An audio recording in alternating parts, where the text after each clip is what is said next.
Millard West taking down Omaha Central 3-1. It was a close game. Sam Novotny for the Wildcats pitched all 7 innings and was able to shut down the Eagles. And so they await the winner of this one. And now Papillion, La Vista, and Burke meet. And it was a 16-8 victory for the Monarchs when these two teams first faced off earlier in the season. Clark, and on the mound, number 15, Patrick Zeller.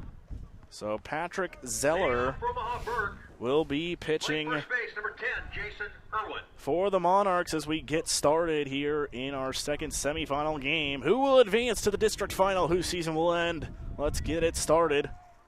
First pitch is in there for strike one. That one going to Jason Irwin.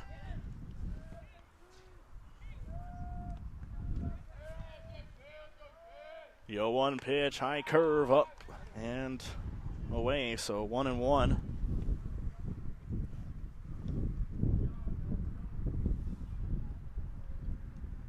Zeller with the 1-1. And that one inside and low puts the count at 2-1.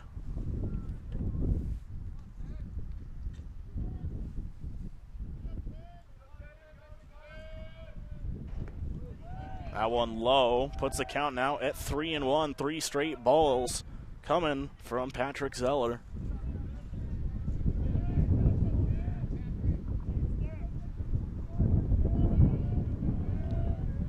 And time will be called by Jason Irwin.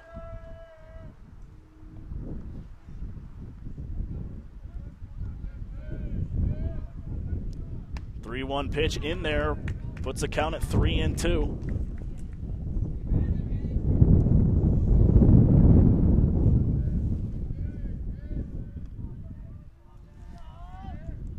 The 3-2 pitch called strike 3, and a strikeout to start out the day for Patrick Zeller. The man from Burke, left fielder, number 18, Braden Archer. So now that will bring up Braden Archer for the Bulldogs. With one gone, nobody on.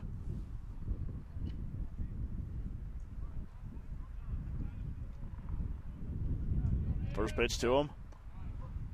Curve inside and low. Puts the count at 1-0.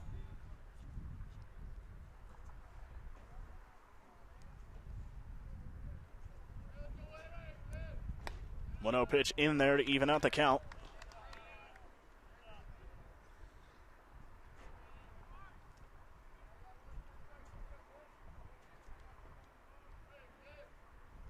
That curve high and outside. Count now goes to 2-1.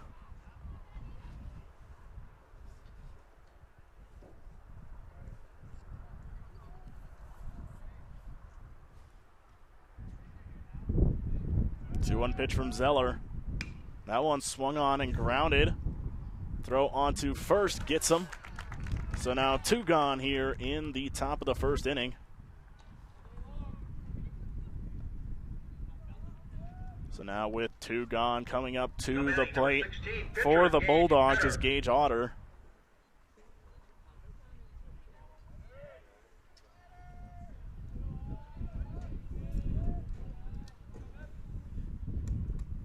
First pitch of the at-bat is in there for strike 1.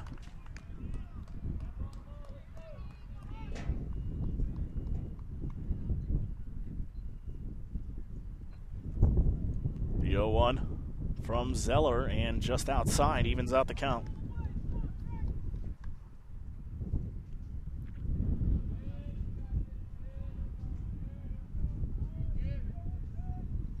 That one grounded up the middle, and that will get through for a base hit.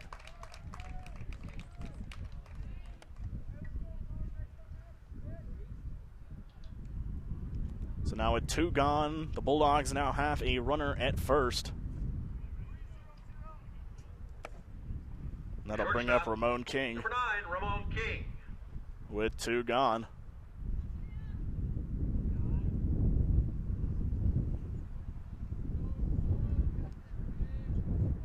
First pitch to him is low for ball 1.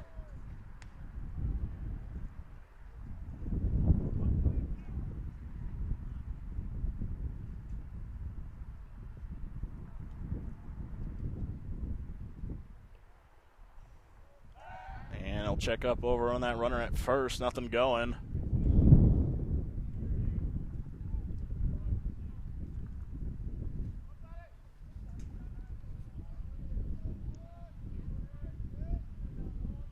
One-0 pitch. That one low again. Count now at 2-0.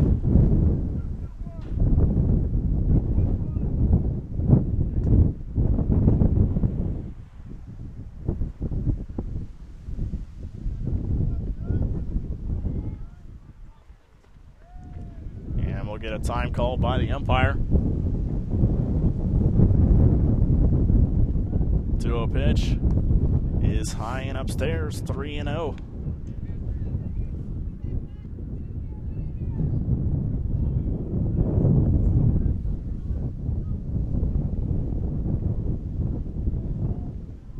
The 3-0 pitch and 4 straight balls, so Ramon King will head over to first base, and now a runner in scoring position with 2 out for the Bulldogs. Yeah, after a nice start for Zeller, he struggled a little bit now with 2 outs.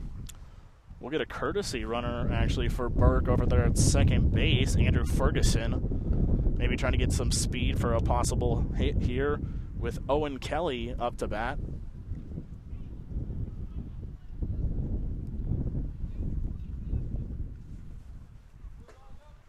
Attention, please. Now running for the Bulldogs, number 3, Andrew Ferguson.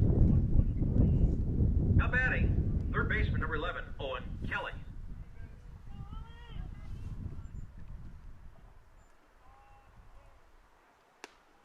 That pitch is outside for ball 1.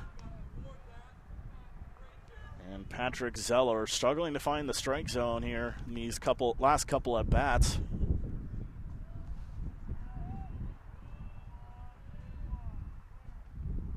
As that pitch is outside once again, 2-0.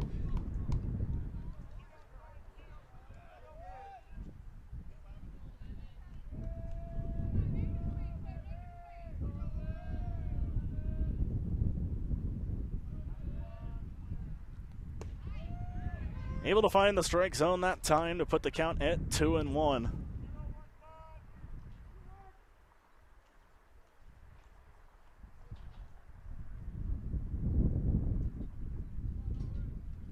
Both runners advanced, but will head back.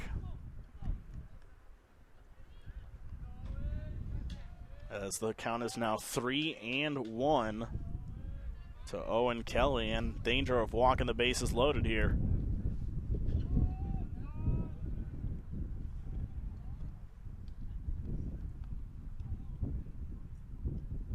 The 3-1 pitch and another walk. The bases are now loaded.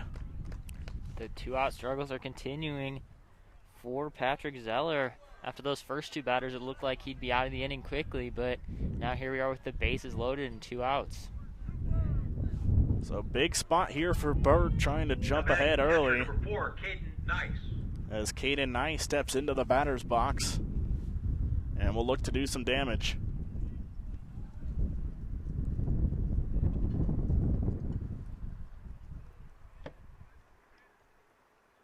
First pitch of the at-bat finds the zone, 0-1.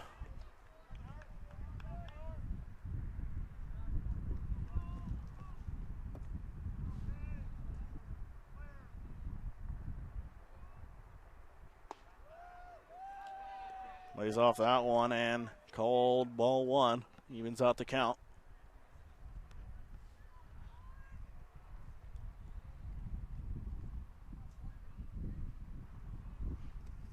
And that one in the dirt, ball 2. As Zeller's struggles continue.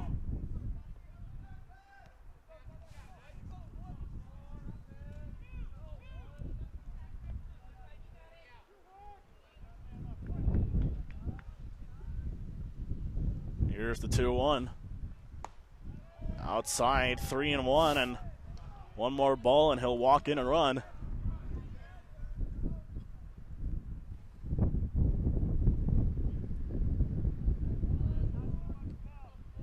Here's a 3-1 pitch. And there it is. Burke takes the lead on a walk. So that'll be 3 straight walks for Zeller. that's just not what you want to see this early from your starting pitcher, struggling to find the strike zone already. He's already at almost 30 pitches in the first inning. The So that'll bring up designated hitter number 24, Nate Luters. So that'll bring up Nathaniel Luters here for the Bulldogs with bases still loaded, 2 away in the inning. As Zeller will look to find the zone and get out of it. First pitch able to find the zone, 0-1. Yeah, took a little bit off of that one. Valued accuracy over speed and was able to find the strike zone. The 0-1 pitch. Finds it again, 0-2.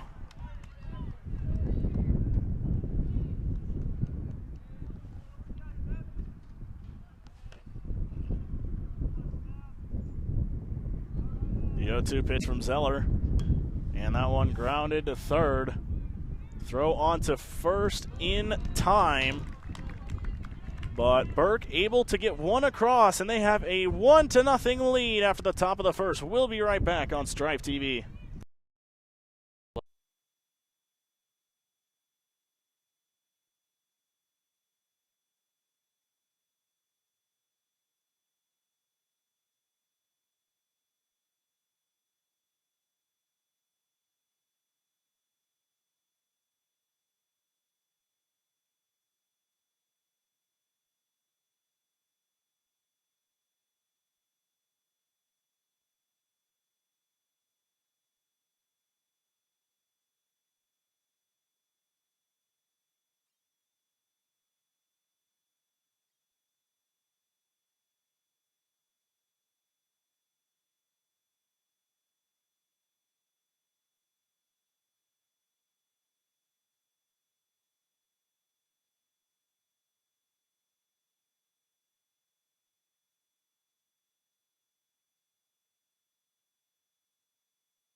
Back here for the bottom of the first inning, Gage Otter on the mound for the Bulldogs. Leading off is Jacoby Hurst for the Monarchs, as they are down 1-0 as we enter the bottom of the first. First pitch to him is outside for ball 1.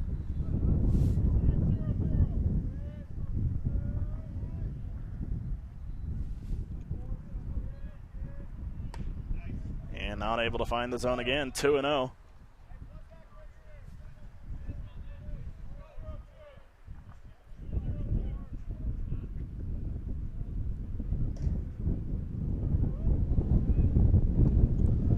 Able to find it that time for the first strike of the at-bat, 2-1.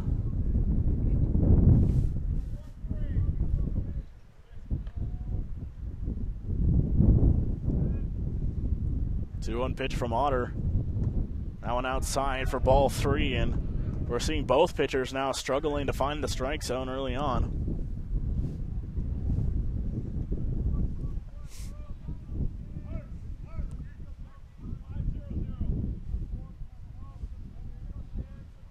Three-one pitch on its way.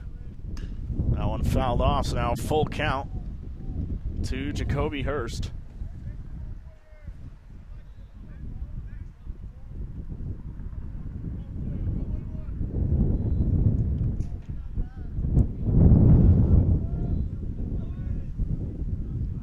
Two pitch and called strike 3. Jacoby Hurst with a full count strikeout to start out his afternoon.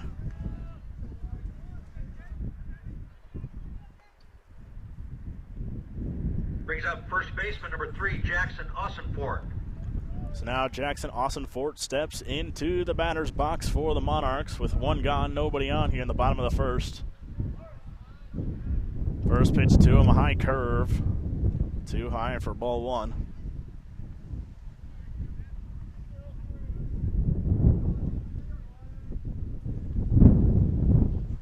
The 1-0 pitch, outside, ball two.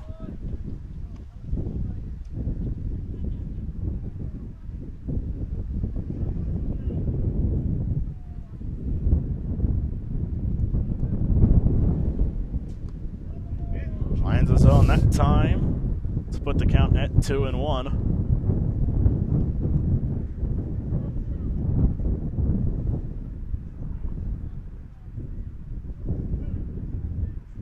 Swings and misses, evens out the count at 2-2, and the catcher seemed to think that that was a strikeout, but only the second strike of the at-bat. Got a little laugh out of his pitcher there.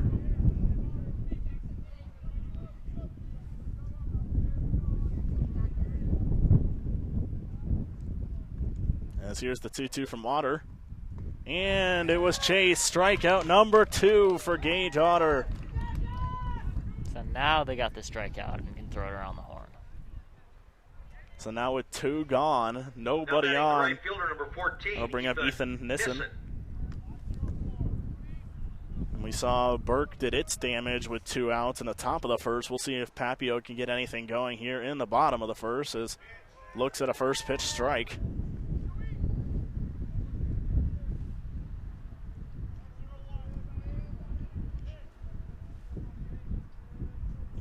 The 0-1 pitch from Otter, and it is inside for ball one to even out the count.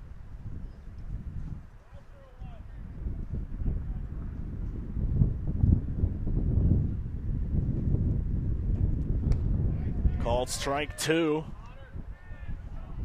Otter looking to set the Monarchs down on strikeouts.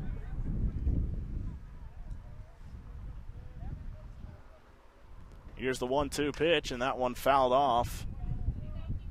And we'll go out of play. And so we'll do it again.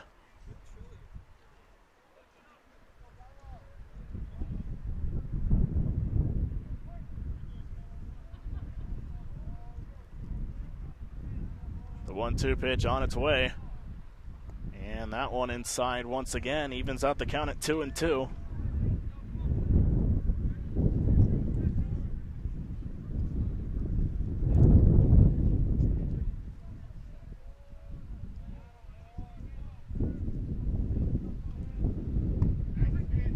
And that one just outside for a 3-2 count.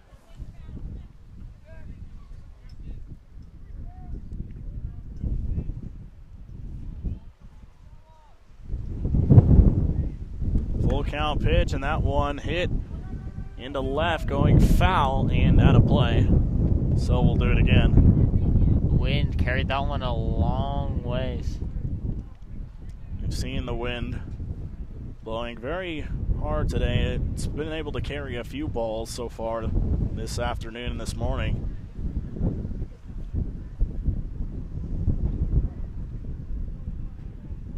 As here's the full count pitch once again.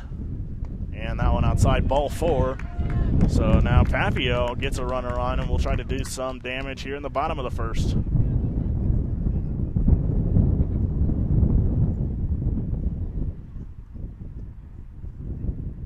Brings up the catcher, number 2, Chase Clark. So now with 2 on, a runner on first. Chase Clark will come up and trying to get something going here for Papillion La Vista.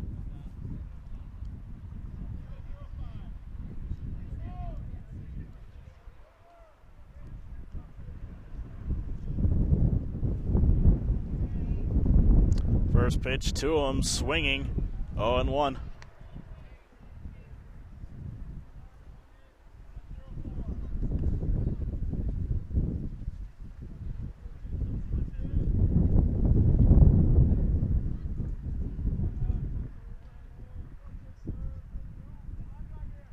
The 0-1 pitch popped up in the infield.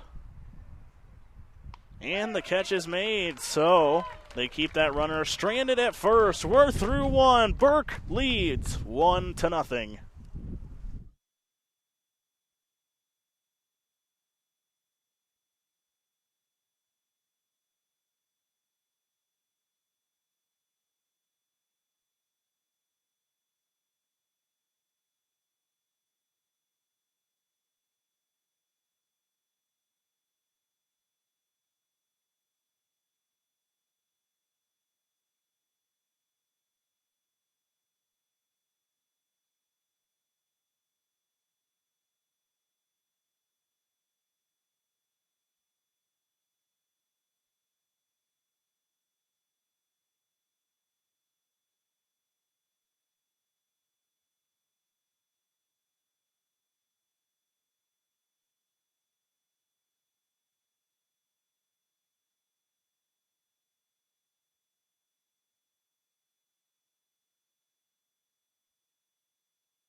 Dalton Farron leading off for the Bulldogs as we start out the top of the second inning. As Omaha Burke looking to pull off the upset here. As able to find the strike zone is Patrick Zeller to put the count at 0-1.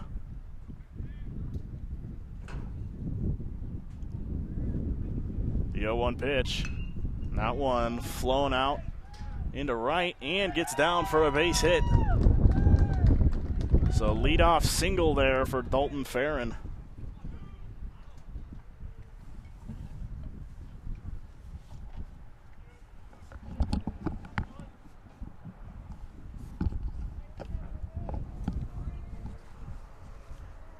So that will bring up Nolan Chandler for the Bulldogs.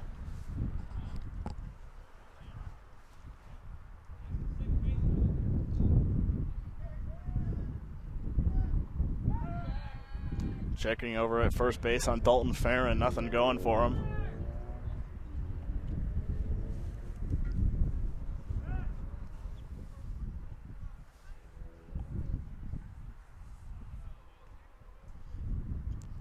First pitch of the at-bat is a bunt, and he loses the ball, still able to get the out at first, but the bunt does its job and gets Farron over to second base. Nice job by Zeller to recover after he bobbled that ball initially, still able to get that out at first. So now that will bring up Jason Irwin for the Bulldogs with one gone and a runner in scoring position. First pitch of the at-bat, just outside the zone, puts the count at 1-0.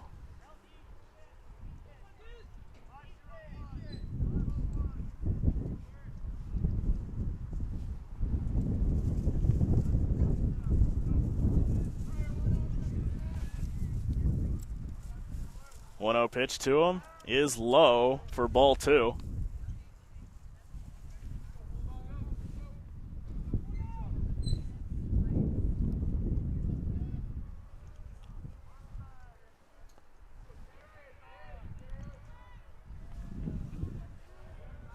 To a pitch from Zeller is high and outside, 3-0.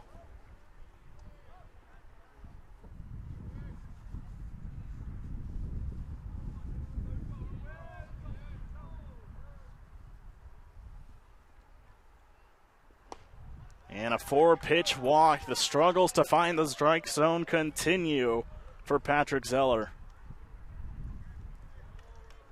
Yeah, Now he's batting left fielder number nearing 18, 40 Braden pitches Archer. with only 1 inning and an out in this inning, but just not the efficiency that you want to see from your starting pitcher.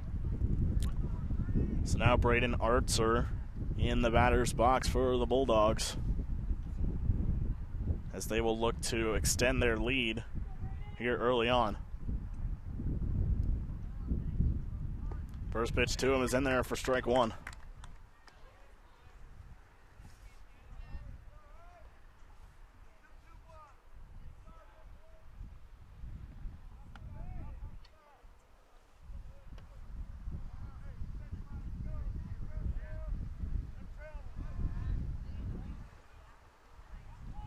And we'll wait for the pitch here.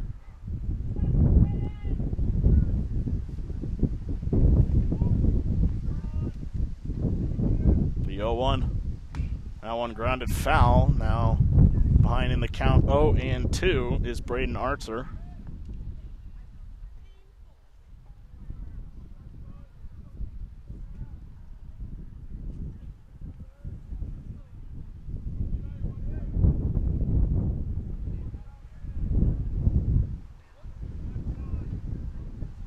The 0-2 pitch.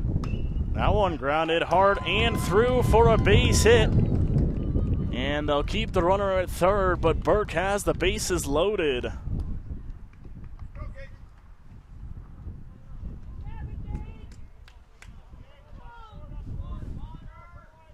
So now starting pitcher Gage Otter will get the opportunity to drive in some runs for Burke. Brings up the pitcher, number 16, Gage Otter.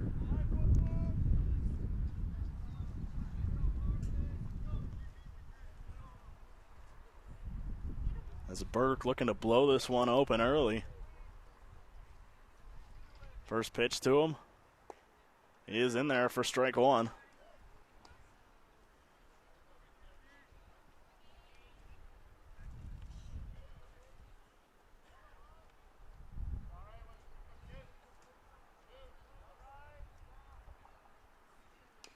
The 0-1 grounded foul, 0-2.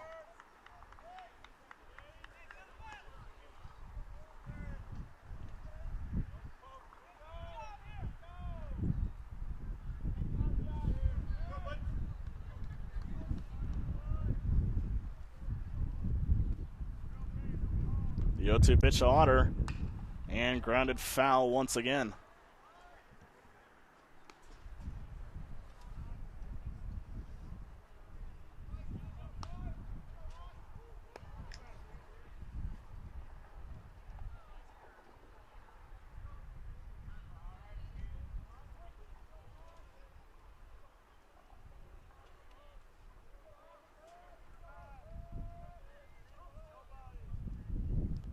The 0-2 pitch in the dirt for the first ball of the at-bat.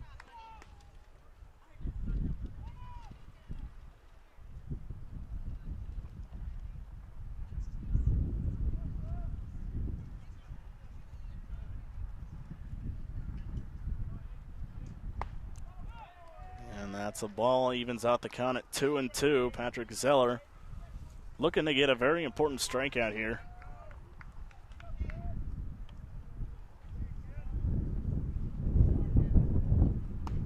And strike three from Patrick Zeller. So now Papillion Vista could get out of it here. Yeah, big strikeout from Zeller. Now just needing any out. It takes a sacrifice fly off the table for the Bulldogs. So they'll need Ramon King to come through with a base hit here if they want to score some runs with the bases loaded. First pitch to him, swing and a miss.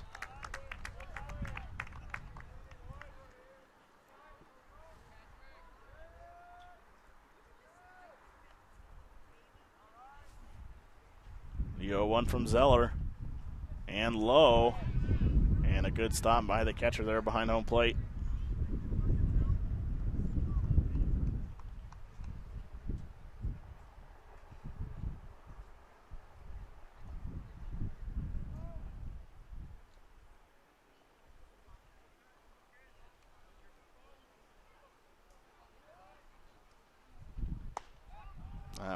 Pitch is outside, 2-1.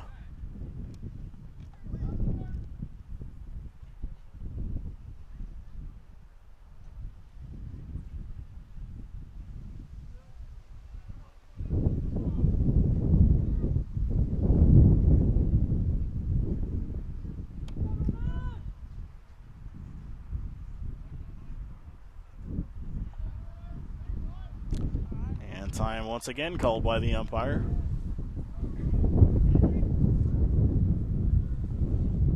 The 2-1 pitch. High once again, and Zeller now in danger of walking another run in.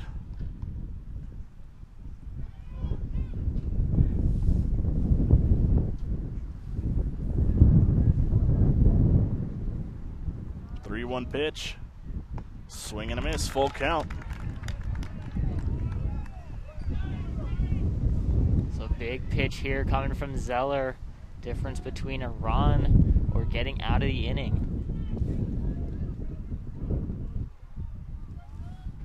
Here is the 3-2 pitch. Grounded up the middle, and it will get through. That's 2 runs that come across, and an RBI single, and Burke is up 3-0. Yeah, good start for the Burke offense. Having bases loaded both of these first 2 innings. Plated 3 runs already, and they still have a couple runners on base. Got 1 runner 90 feet away. Now batting third baseman number 11, Owen Kelly. So that will bring up Owen Kelly, a scoring opportunity for him.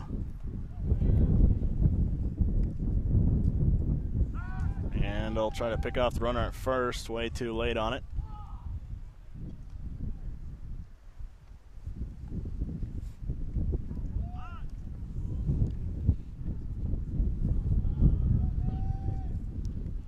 First pitch of the at bat, able to find the strike zone, 0-1.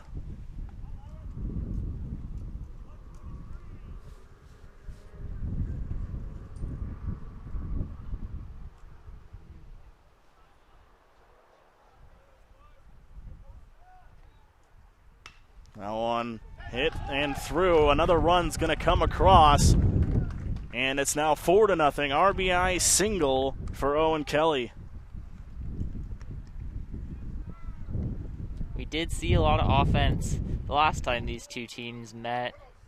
24 runs combined by the 2 teams, so this really isn't a surprise seeing this many runs this early. We just gotta wonder if Papillion is going to be able to answer with runs of their own. So yeah, that'll bring up Caden Nice, runner at second base and first base for him. 2 gone in the inning. First pitch is low in the dirt for ball 1.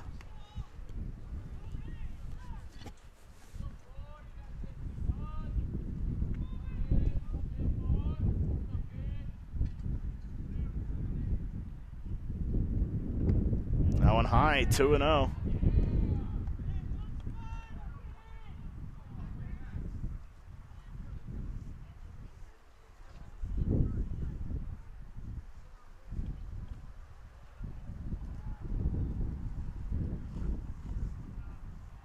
And he'll try to pick off the runner at second, and not close.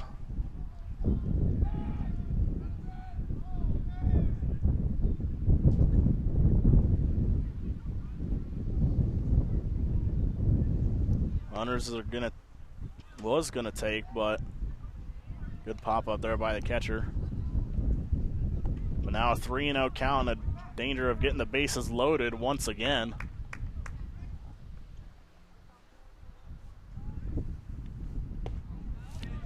Finally able to find the strike zone, 3-1.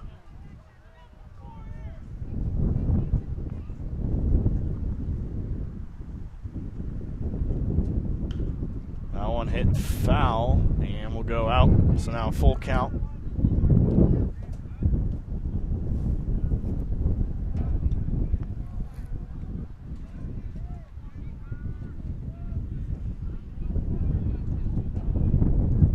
Zeller looking to keep the game where it is, but instead just steps off. Was was looking to pick him off, but didn't have his second baseman there.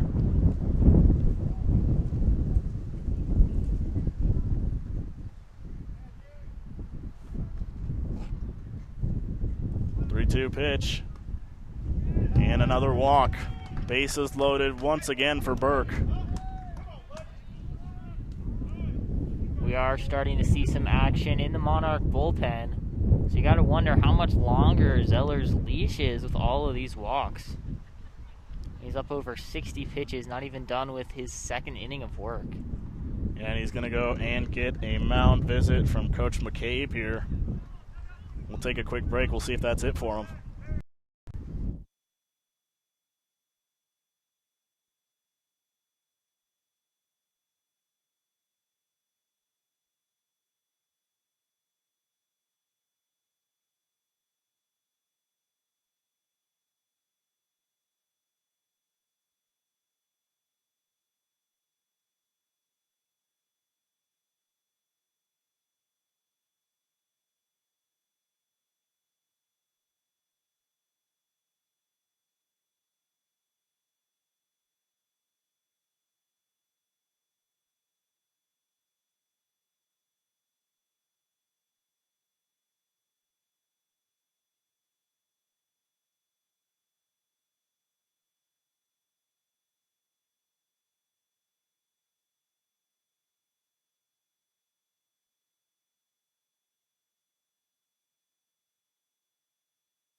So early pitching change for the Monarchs. Eli Feakin now in the game for the Monarchs. First pitch outside for ball one. So yeah, an unfortunate start to the game for the Monarchs, losing their starting pitcher only in the second inning, so they're going to have to rely on their bullpen for the rest of the game. The 1-0 pitch. Soft grounder. Throw onto first in time, but 3 runs come across for the Bulldogs in the inning. They're up 4-0 after 1.5.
Back for the bottom of the second. Gage Otter had a while to wait before he's back on the mound. We've had some long innings to start out this one. Yeah, Otter wasn't just completely resting, though, because he's batting for this Bulldog lineup. So Noah Denninger will lead off for the Monarchs.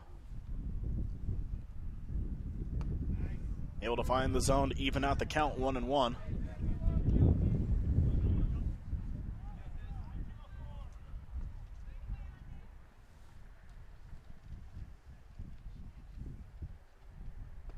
One pitch finds the zone once again. Gage Otter putting in good work early.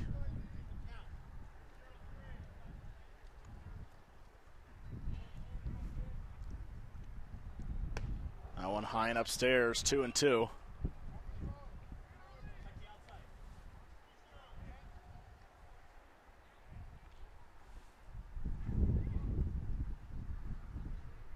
Swing and a miss and a strikeout for Gage Otter to start out the bottom of the second. Now batting shortstop number 6, Nick Chanez. I'll bring up Nick Chanez with one gone, nobody on for the Monarchs.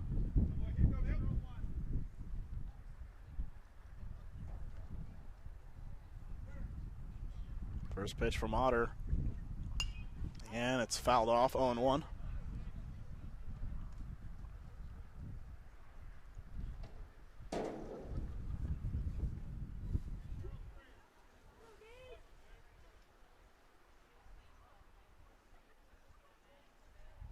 The 0-1 on its way. That one grounded, and we'll get through for a base hit. So single there for Nick Chanez, and Papillion now will look to start to get something going as they're down 4-0. For 23, Gage Ingram. We'll have Gage Ingram at the plate.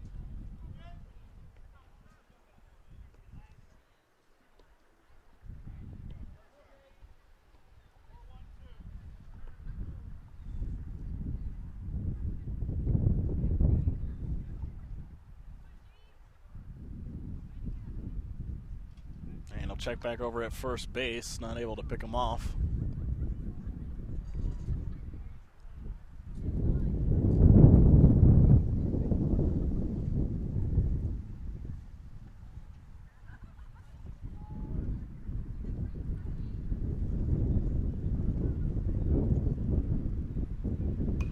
That one fouled off.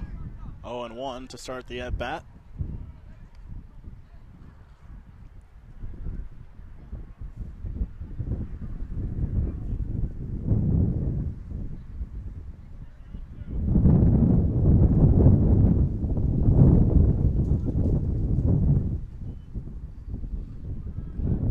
Pick off the runner again, and it gets away from the first baseman.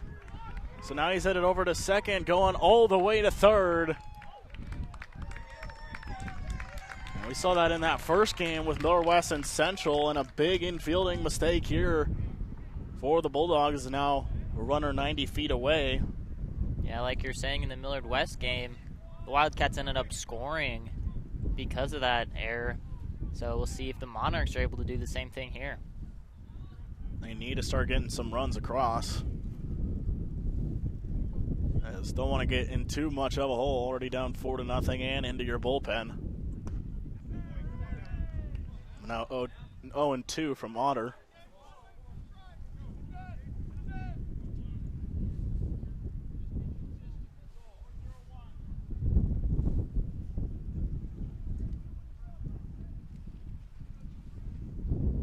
The 0-2 pitch.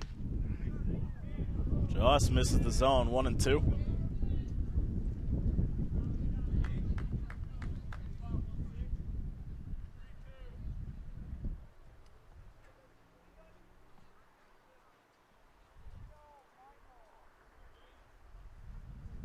The 1-2 pitch, and skied out of play to keep the count at 1-2.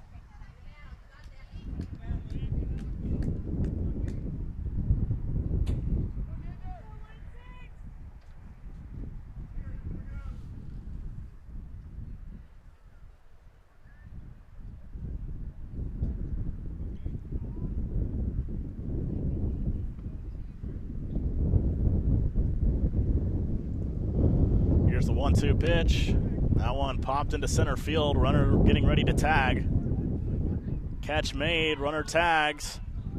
And the throw will not get there, so a sacrifice fly to get the Monarchs on the board.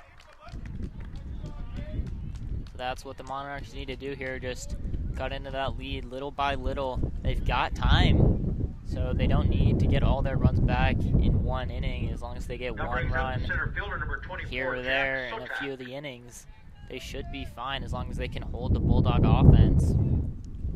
So now with 2 gone in the inning, Jack Sotak up to the plate. First pitch to him is low in the dirt, 1-0.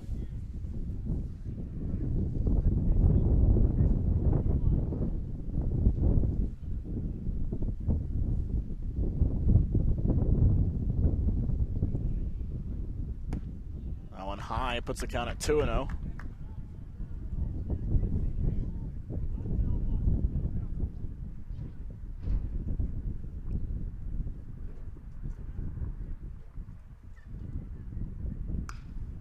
One blasted into left, but left fielder is under it for the 3rd out. But the Monarchs are able to get one off the sacrifice fly. They're down 3 after 2. We'll be back.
Dalton Faring leading it off for the Bulldogs as we start out the top of the 3rd.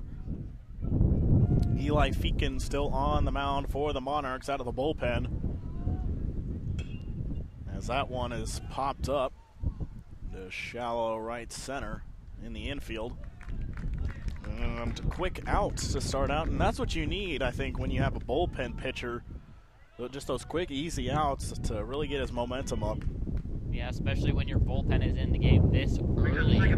Usually a bullpen pitcher can get away with throwing a lot of pitches, but when you're relying on your bullpen to throw this much of the game, you got to be efficient. First pitch to Nolan Chandler is in there for strike 1.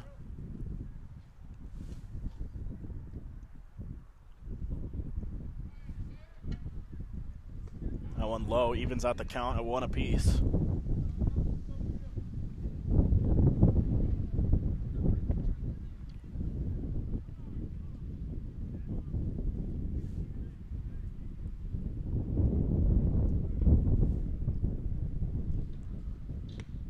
That pitch just outside puts the count at 2-1.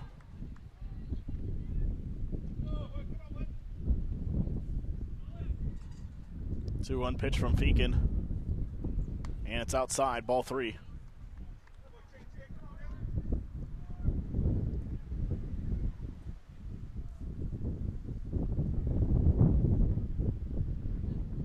The 3-1 pitch. And foul back, now a full count.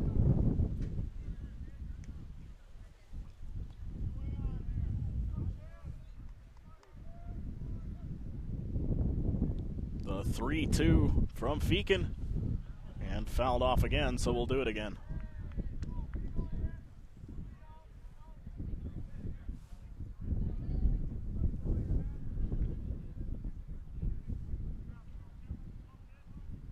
3-2 pitch once again.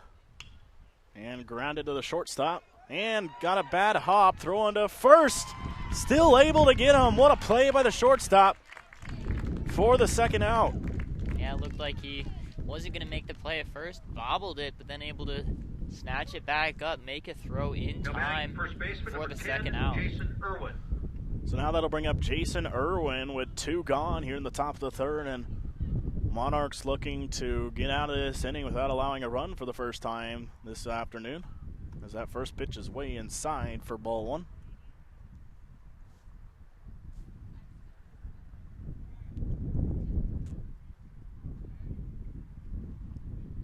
The 1-0 pitch is outside for ball 2.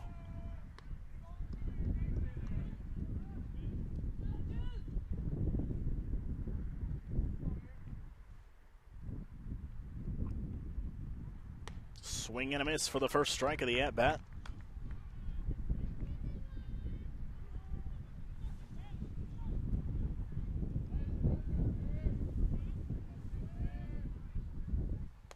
Two 1 pitch is low and outside. 3-1 now to Jason Irwin.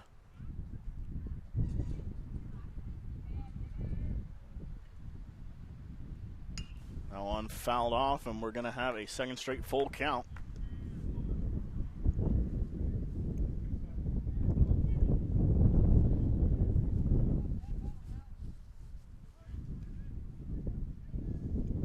Full count pitch. That one grounded to short once again. Able to field it cleanly, throw on to first in time. So a much more successful defensive inning for the Monarchs. They're down 3. We head to the bottom of the third.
Luke Saxton leading off for the Monarchs as we start out the bottom of the third inning. Burke holding on to a 4-1 lead.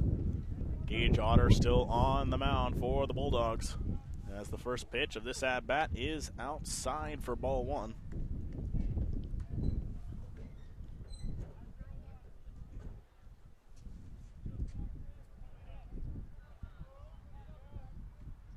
Swung on and missed to even out the count at 1-1.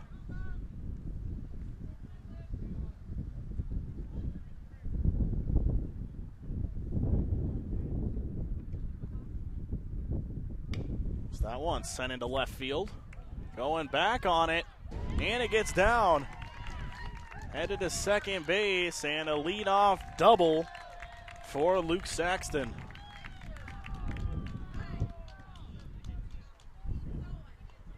Monarchs are starting to show some life here after they got their starting pitcher knocked out in the second inning. Brings up the designated hitter, number 4, Jacoby Hurst.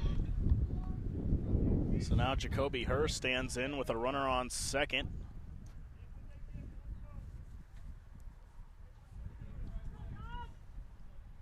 And nobody gone. First pitch to him. He shows bunt. Sends it down the third base line. Throw on to first. And he got him. What an extension over there at first base. But the bunt did its job and got that runner to third.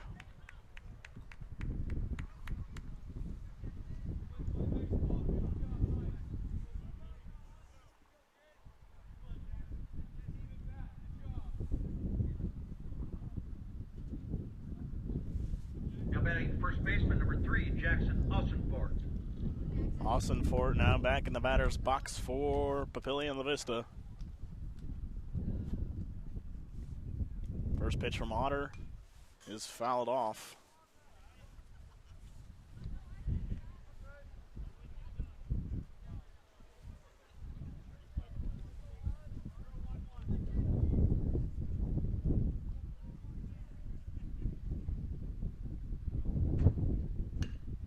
That one a grounder. They're going to try to get the out at home, and he's safe. So no out, and Papillion La Vista is able to get a run on the board.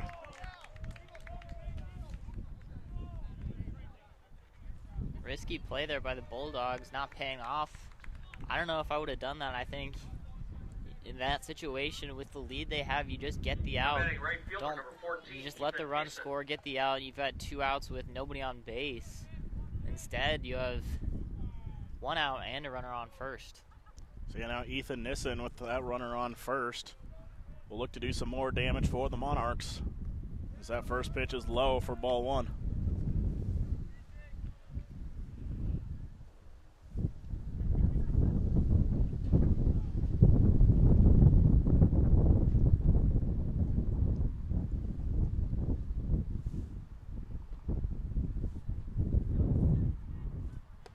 That pitch way high, 2-0.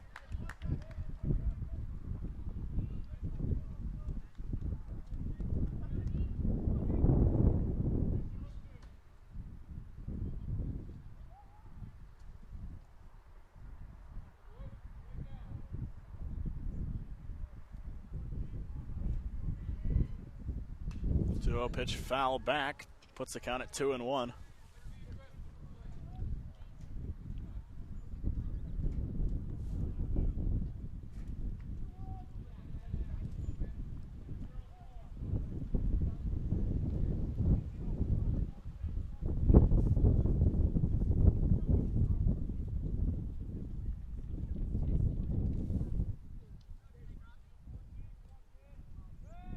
And Otter will step off.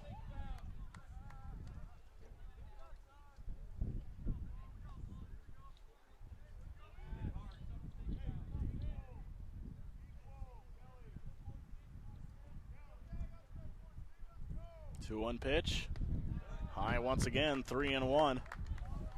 As Otter, after a solid first 2 innings, starting to struggle a bit.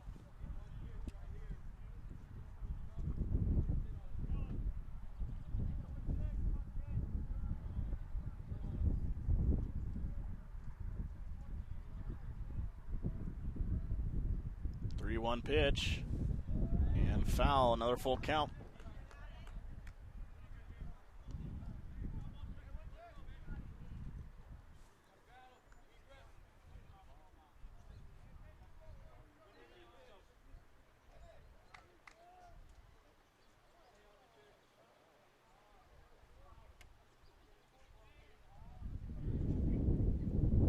The 3-2 full count pitch.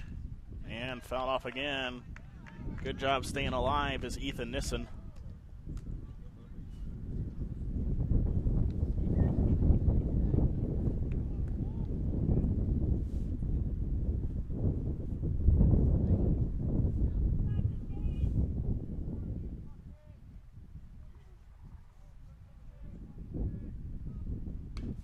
And that one skied foul once again. Nissen, strong at bat here for the Monarchs.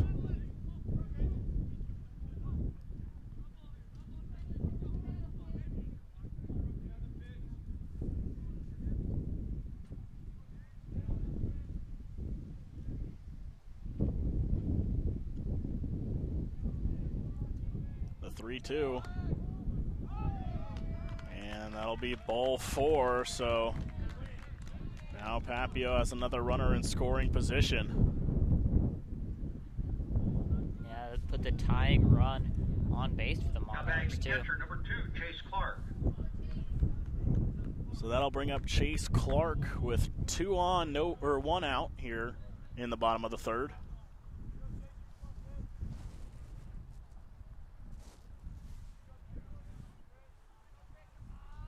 First pitch to him is inside for ball 1.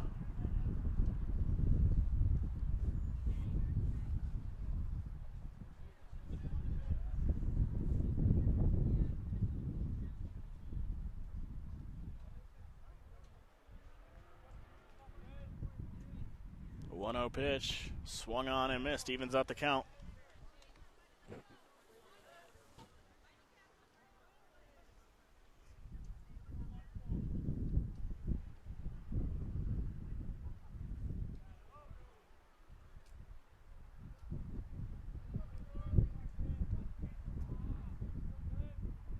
One in there for strike 2.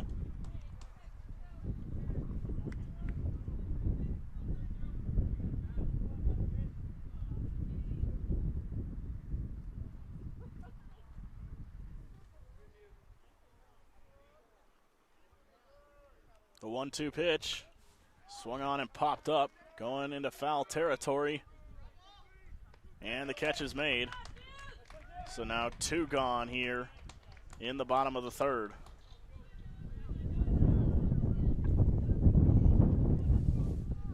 Now batting number 18, left fielder Noah Denninger. Noah Denninger will try to drive in that run from second with 2 gone now here in the bottom of the 3rd.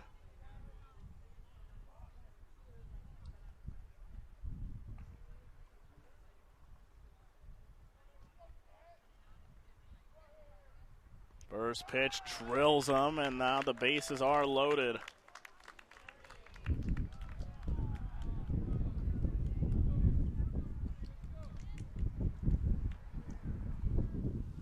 And we are going to get a mound visit here from Coach Hodges. We'll take a quick break.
Big opportunity for the Monarchs here as Nick Chanez has the bases loaded, but 2 outs. Gage Otter looking to get out of it and keep his team in front.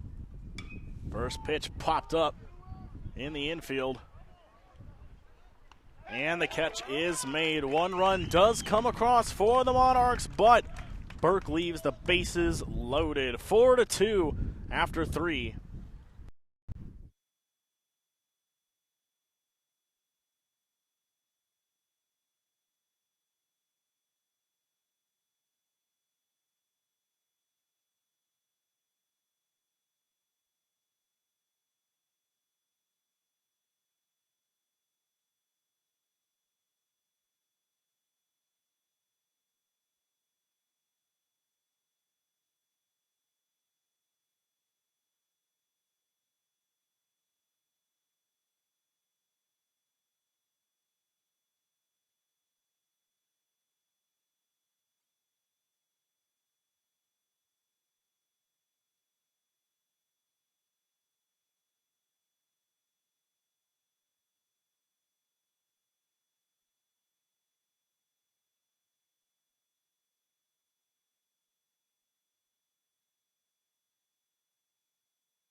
Eli Feakin had a very solid top of the third inning. He's going to look to keep it going on the mound here with Braden Archer leading off here for the Bulldogs. As Burke knows that 4 runs probably won't cut it, especially since Papillion's been getting close to blowing this one open as a drill base hit there into left field. And a nice start to the inning for the Bulldogs.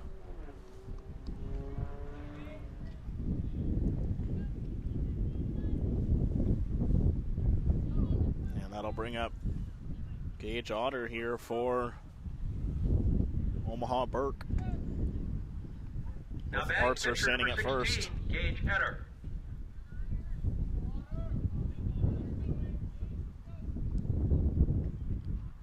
First pitch of the at-bat is in there for strike 1.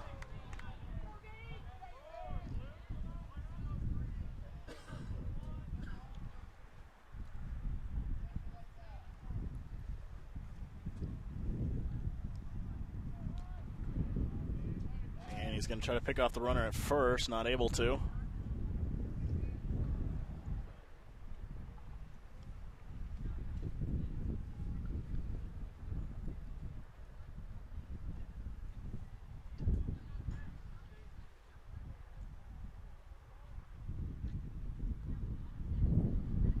The 0-1 pitch.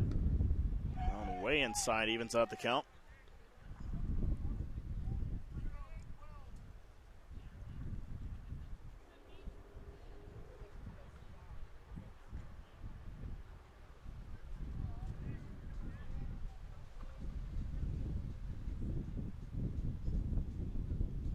Trying to pick off the runner once again, still nothing going.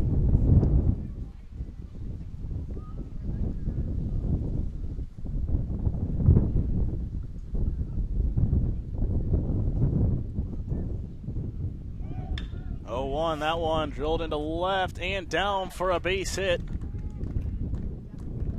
And so now 2 straight hits for the Bulldogs to get them started here in the top of the 4th.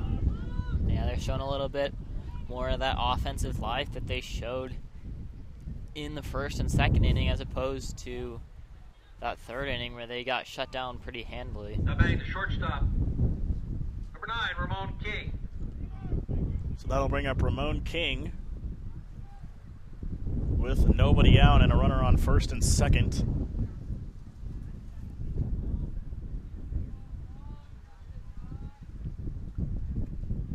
First pitch of the at-bat is fouled back.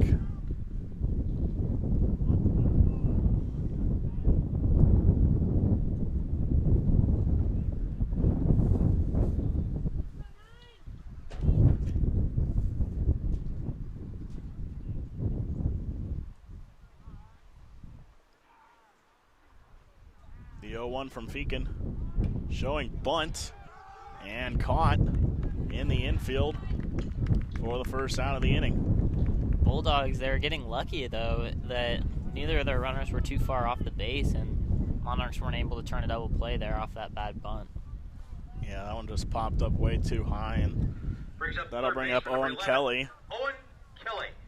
With 1 gone, runners on first and second.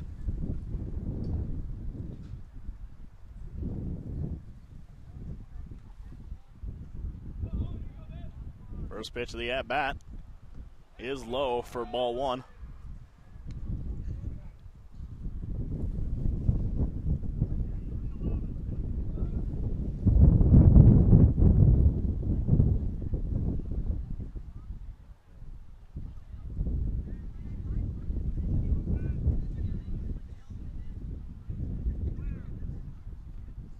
The 1-0 pitch, fouled back, evens out the count.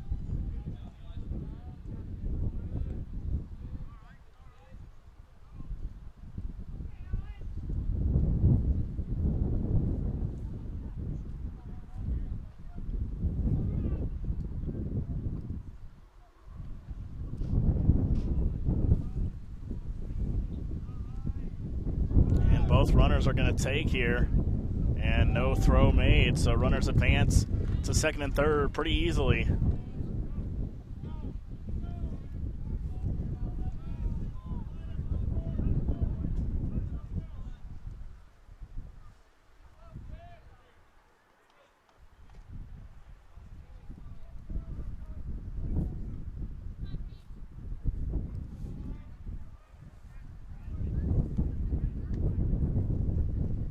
1-2 pitch. And they'll say he swung on it. And so he'll get the strikeout. And now 2 gone. Runner still on second and third. Nice defensive work there by the Monarchs to get that out at first while not letting either of those runners advance.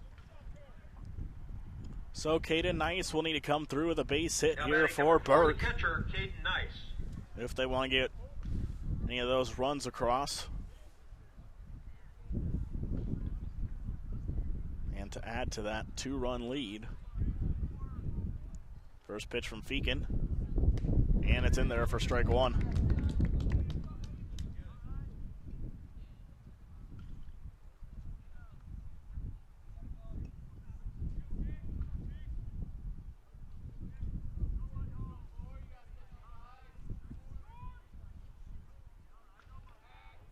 As big lead over there at second base.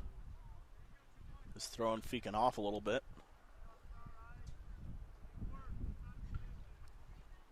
The 0-1. In there for strike 2.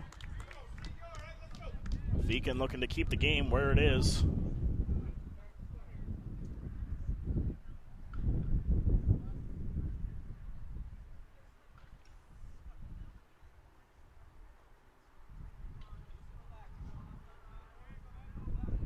The 0-2 pitch on its way and low and outside, so 1-2.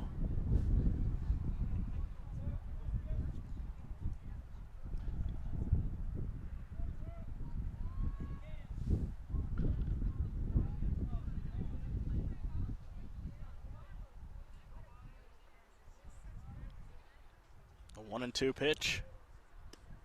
Just outside, evens out the count at 2-2.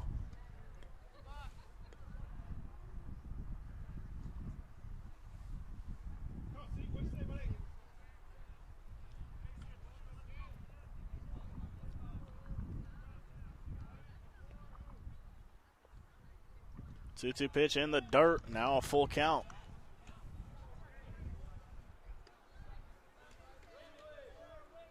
Feakin does have an empty base at first, so I don't think you want to be too aggressive here. Go for a strikeout pitch. Try to get him to chase. But if you do walk him, it's not the end of the world. Here is the 3-2 from Feakin, as that one is fouled back and out of play.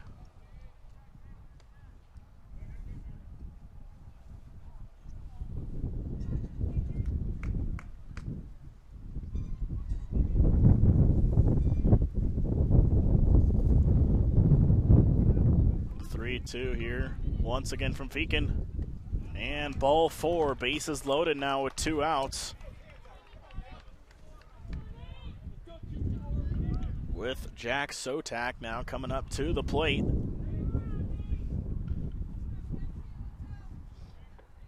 Now batting the designated hitter, number 24, Nate Looters. Excuse me, check that on that. That was Nate Looters.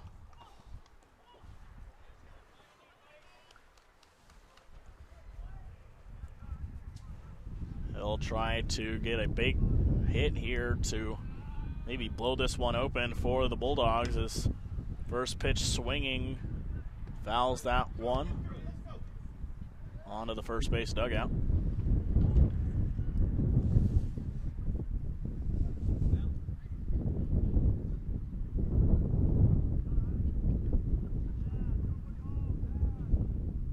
The 0-1 pitch. Low to even out the count.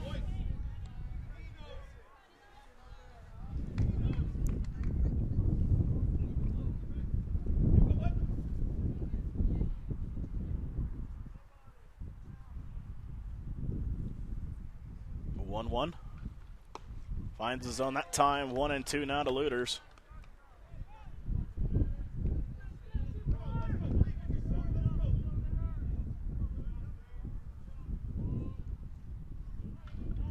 The 1-2 pitch evens out the count at 2-2.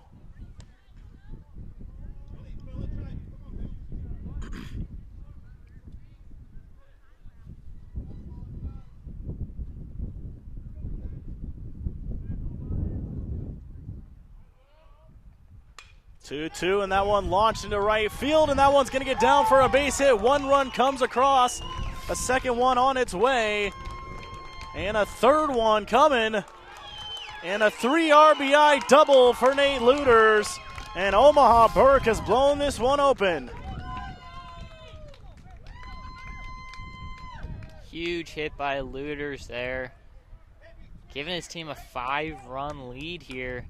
Big momentum shift back towards the Bulldogs after they had been struggling a little bit. Gave up 2 runs when the Monarchs cut that lead down to 2, but now Bulldogs have blown it back open and up to 5.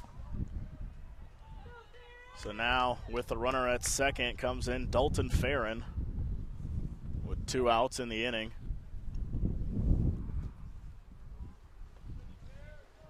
First pitch to him is fouled out of play.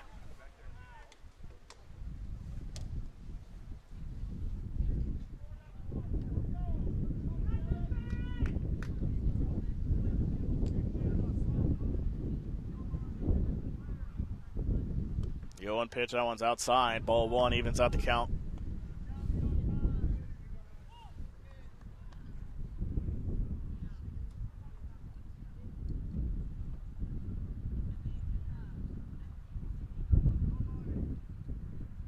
That one way inside, and it hits him.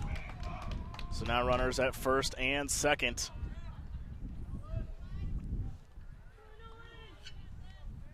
So the Bulldogs again are putting together their offense with 2 outs. As Papio, looks like they're going to send another pitcher out there to start warming up. As that one is Cale Guyett. Meanwhile, Nolan Chandler will look to come through with another base hit to try to extend the Burke lead even more. As that pitch is fouled back.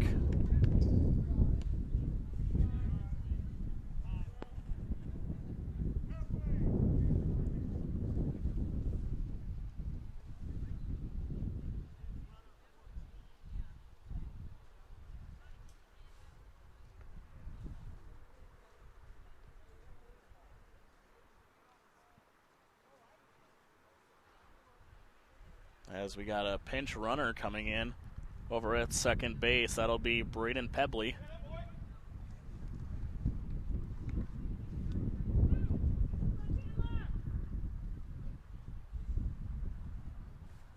Your attention, please. Now running for Omaha Burke, number 14, Braden Pebley.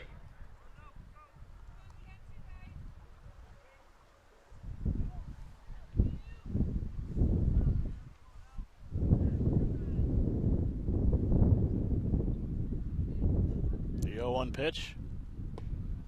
In there, 0-2.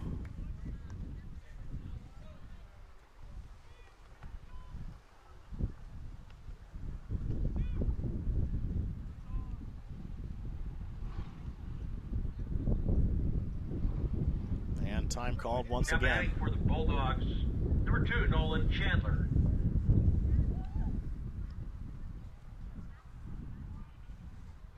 And scares him back to second base.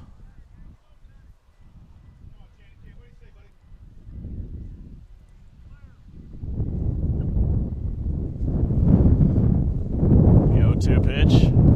So that one is fouled back, and so we'll do it again.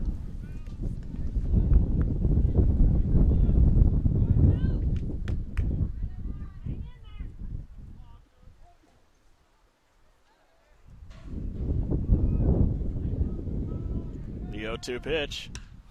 That one popped up into left field. And the catch is made, but Burke gets 3 off the 3 RBI double by Nathaniel Luters and are up 7-2 after the top of the 4th.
Gage Ingram will lead off for Papio as we start out the bottom of the fourth with Gage Otter still on the mound for the Bulldogs.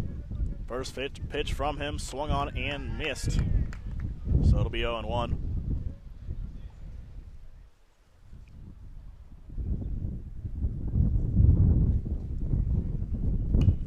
0-1 pitch popped up and out of play, 0-2.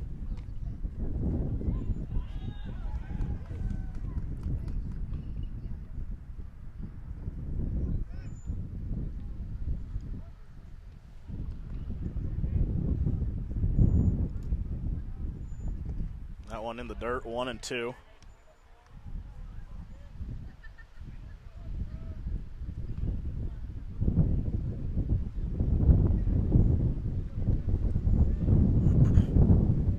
The 1-2 pitch from Otter. Low again, 2-2.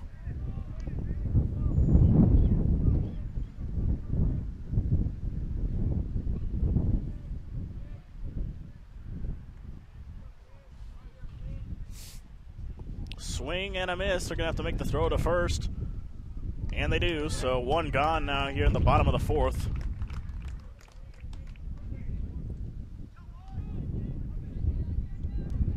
As that'll bring up Jack Sotak for the Monarchs. Jack Sotak.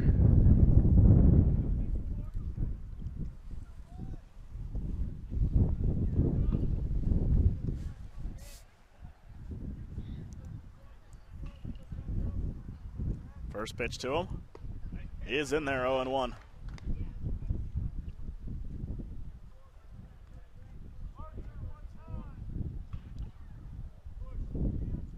The 0-1 pitch, and in there, 0-2. Otter seems to be finding his rhythm once again. He struggled a bit in the bottom of the third, but back at it here in the bottom of the fourth. That one grounded foul. So the count will stay at 0-2.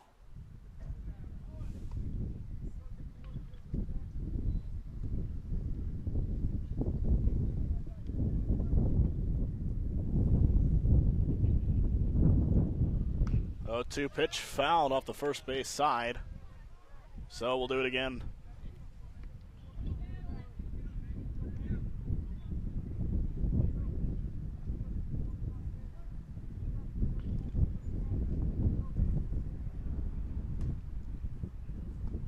To pitch inside, ball 1.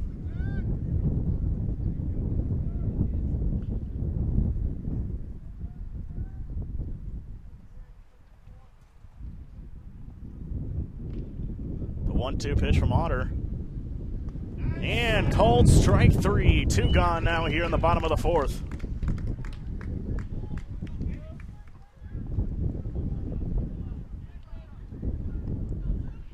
Second baseman, number 22, Luke Saxton. So now with 2 gone, Luke Saxton will come up to the plate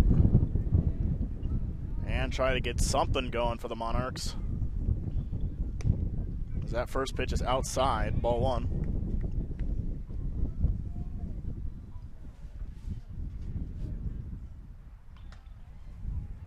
Next pitch on its way. Not able to find the zone, 2-0.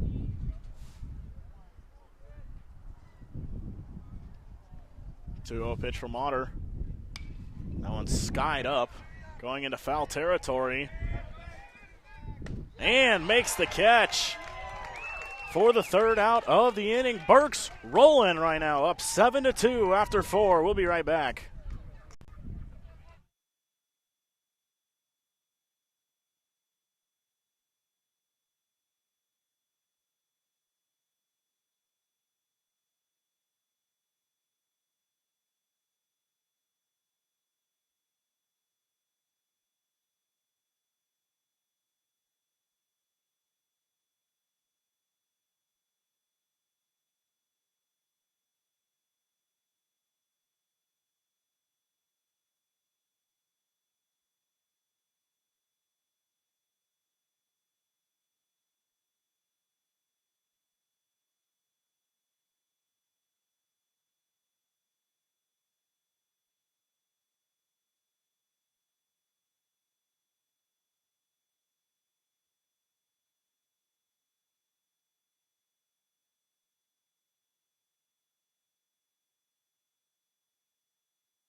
Top of the fifth here from Wildcat Field. The winner will advance to play Millard West at 4 o'clock in the district final. Now batting for Omaha Burke, top of the order, first baseman number 10, Jason Irwin.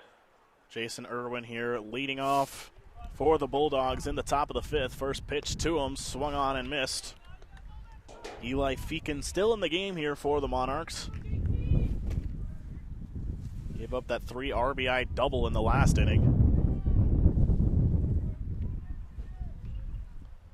The 0-1 pitch hits the dirt, and it's at 1-1.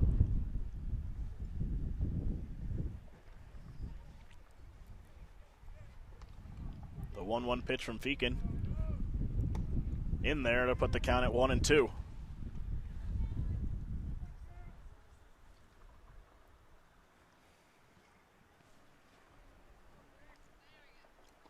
That one in the dirt again, 2-2. Now to Irwin.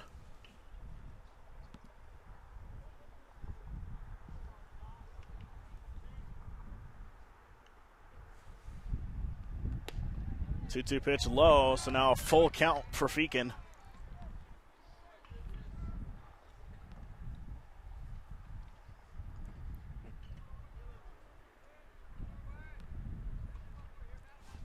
Here's the 3-2. As that one blasted into left field and down for a base hit. And a leadoff single for Jason Irwin.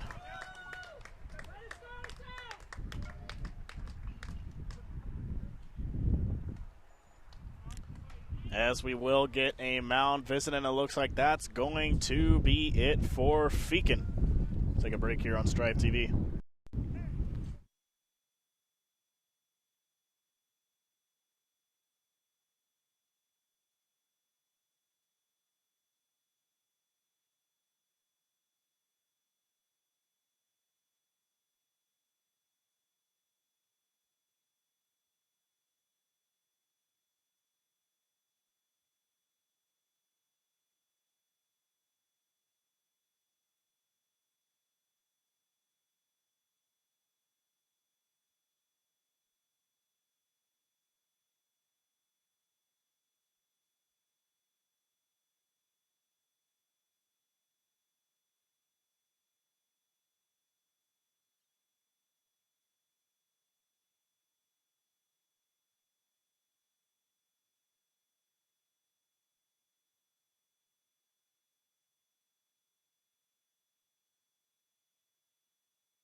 So a pitching change for Papillion the Vista. Cale Guyot now on the mound for the Monarchs as he's going to look to stop the bleeding here. Keep the game where it is. And Braden Archer in the batter's box here for Omaha Burke. As first pitch is in the dirt, 1-0. Now batting for Burke, left fielder number 18, Braden Archer.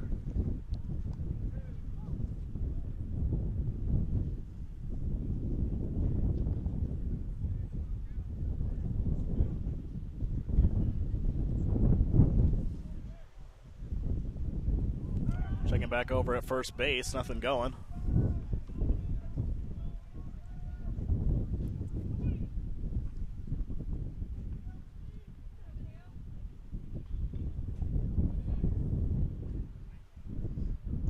The 1-0 pitch is in there, evens out the count at 1-1.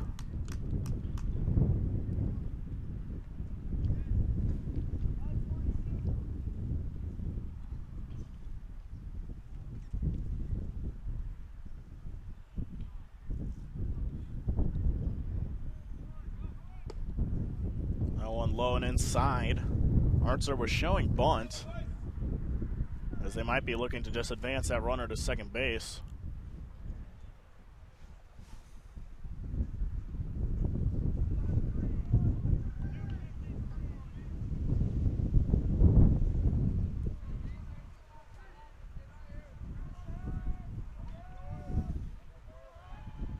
Swinging back over at first, still safe.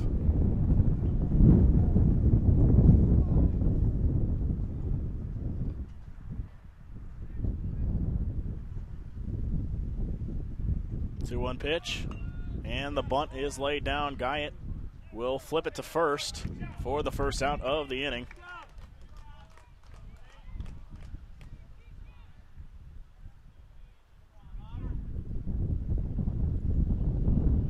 So now that'll bring up Gage Otter with a runner on second and one out here in the top of the fifth. The batting pitcher, number 16, Gage Otter.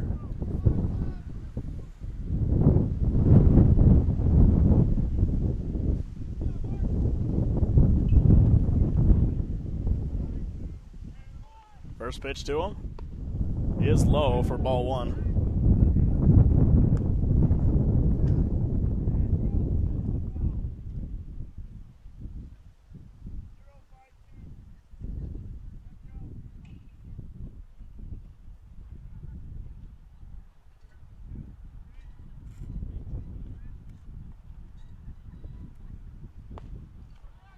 One 0 pitch is low, 2-0.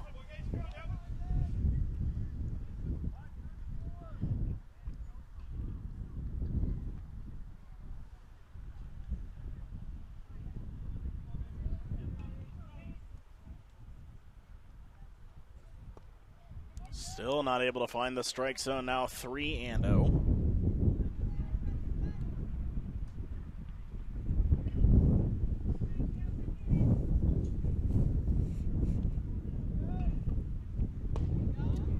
Able to find the strike zone for the first strike of the at-bat.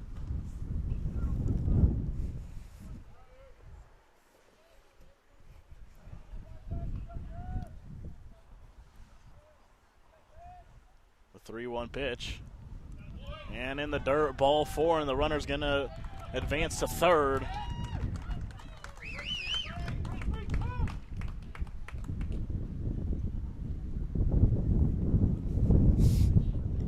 So now runners at the corners. If you're Papillion and Vista, you got to be thinking double play here. Up, number 9, Ramon King.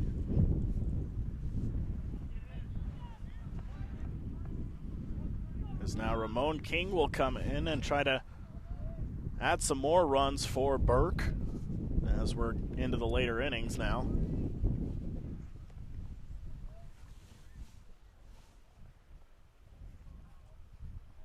First pitch to him, runner's going to take, but a foul. 0-1.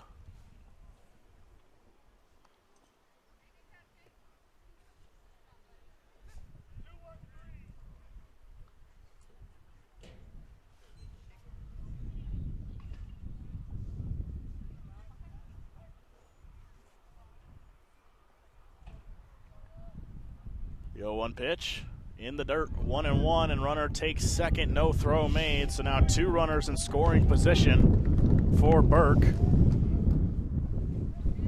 And that takes away the threat of the double play, so things are not looking good for the Monarchs here in the top of the fifth.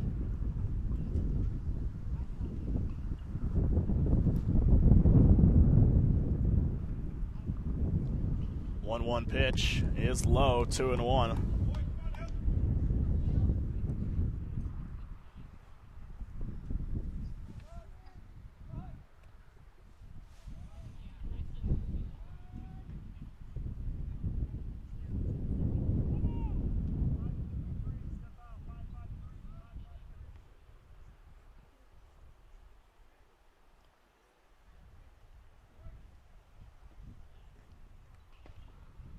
Two-one pitch from Guyot in the dirt, 3-1.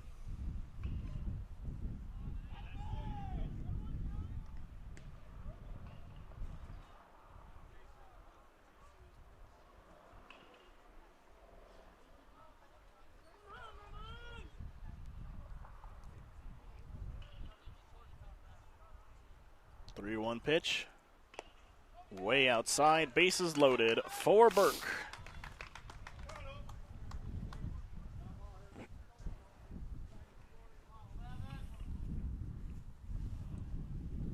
So now Owen Kelly will try to come in and drive in some more runs here for the Bulldogs. Big hit here from Kelly could put this one out of reach. Now batting third base for number 11, Owen Kelly.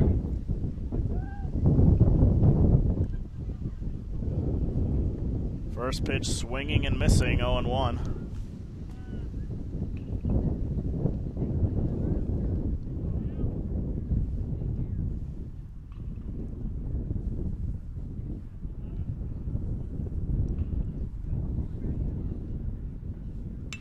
That one grounded, chance for two. Throw on to second. They get the out. One run comes across.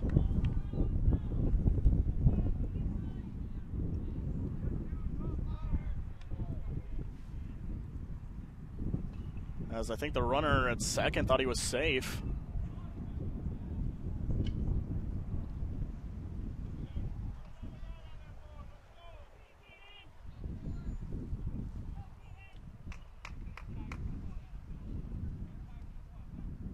So that will bring up Caden Nice with runners at the corners and 2 gone, but Burke does extend their lead. They're now up by 6.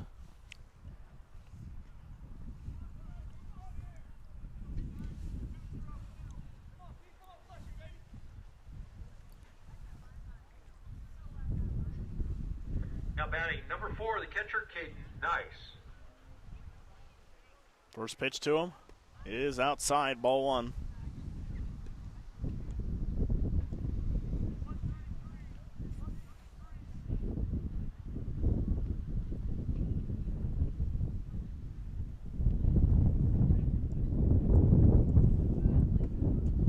Able to find the strike zone that time to even out the count.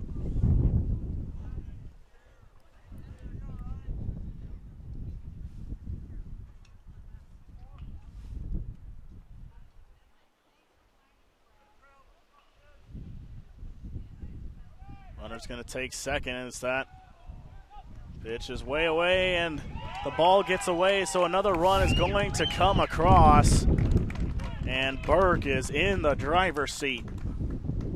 Papillion tried to do a first and third trick play there, have the shortstop cut that ball off and try to throw home to get the runner going home, but he ended up dropping that ball, and the runner wasn't even going home because he saw the play, and then when the ball dropped, he did go home and he scored. So now a 3-1 count to Caden Nice, as Burke still has an opportunity to keep on adding to it. As that one launched into right field, and it's going to get down. Another run's going to come across. RBI single there for Caden Nice. And it's now an 8-run advantage.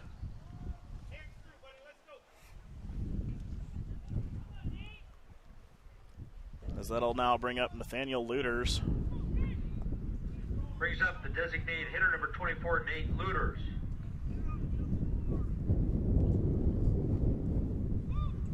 As Papillion, who was pretty favored in this game, is losing by 8 to the Burke Bulldogs.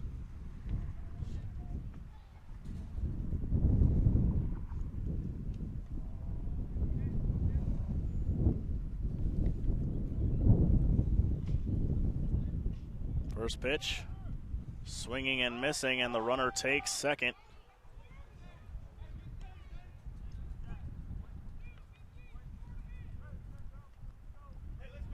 Luters, of course, earlier in the game had that 3-run double that got Burke going. So that pitch is outside, evens out the count at 1-1.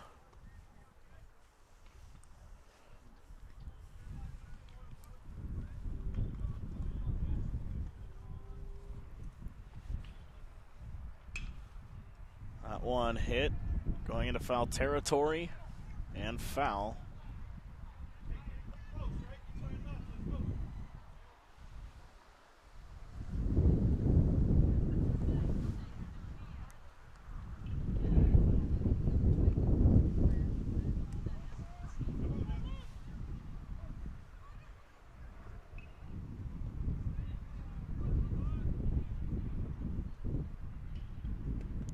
1-2 pitch. That one inside, evens out the count at 2-2.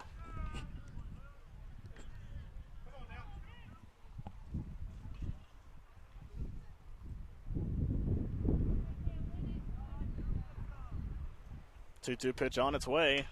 That one sent up the middle and down for another base hit. Throw not in time. Another RBI for Nate Luters, and it's now a 9-run advantage for the Bulldogs. And we're starting to get into the run rule territory, as if they're up by 10 after 5, then they'll call the game. Yeah, if Luters comes around to score in this inning, all the Bulldogs will have to do is shut the Monarchs down in the bottom of the 5th, and they'll be in the championship game. First pitch to fair and outside for ball 1.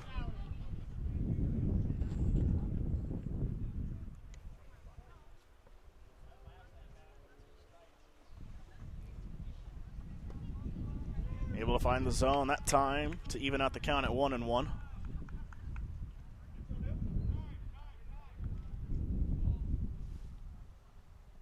As we're going to get ball out of the playing field.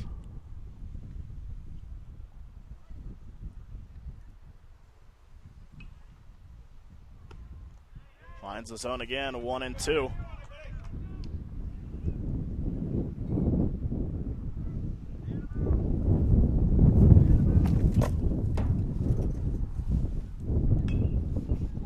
As that one is hit foul.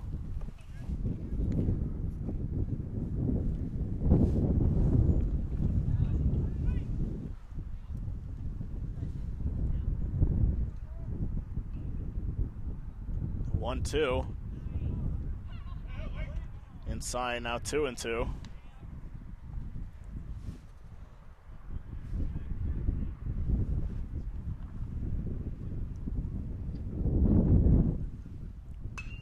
That one skied into right. And catch is made before runs come across. 11-2 is the score after 4.5. We'll be right back on Strive TV.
Jacoby Hurst leading off for the Monarchs as we start out the bottom of the 5th. And as we get later into these innings, hope is seeming to be lost for these Monarchs, but we'll see if they can get something started here. As Gage Otter still on the mound for the Bulldogs. Yeah, they're in desperate need of some runs here in the bottom of the 5th. They're down by 9. Got to start putting something together. So that is going to be a base hit to start out the inning. So we'll see if Papillion is going to start to get something going now. Brings up first baseman number 3, Jackson Ossenfort.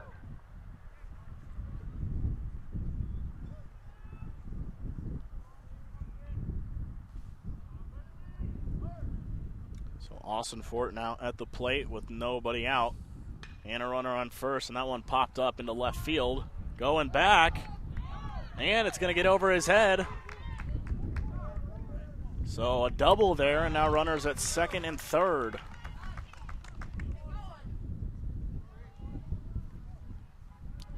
as Papio is going to attempt to rally here.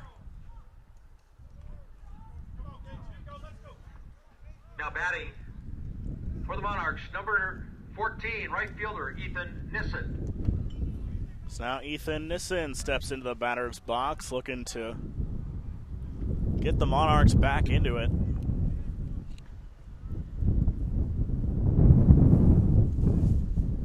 First pitch to him is outside for ball one.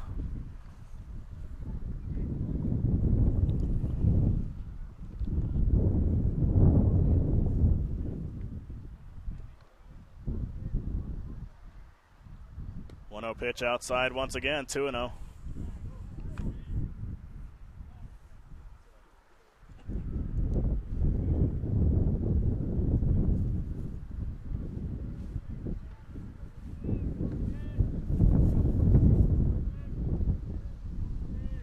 Pitch.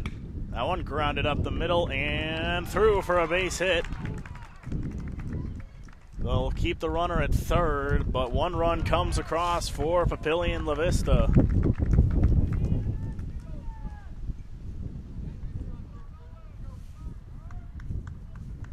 So now they're just looking to keep the line moving. They got runners at second and third, and we're going to get a mound visit, and this could be it for Gage Otter.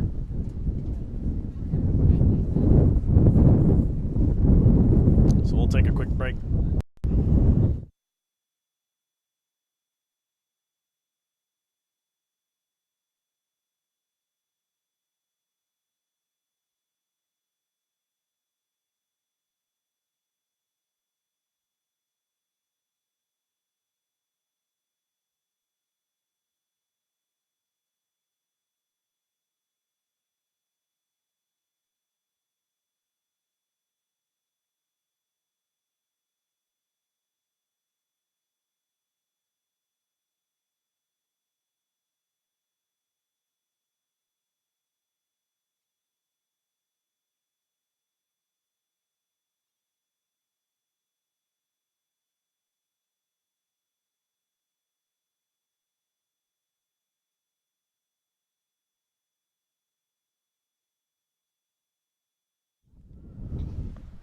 Gage Otter will stay in the game, but runners on second and third for the Monarchs as they try to get back into this.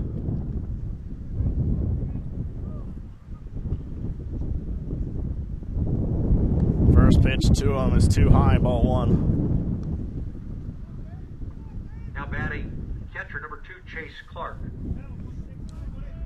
Chase Clark will look to keep things going here for the Monarchs in the bottom of the fifth. That one grounded. And they get the easy out at first, and then they're able to keep the runners where they are. So well-executed defense there by the Bulldogs.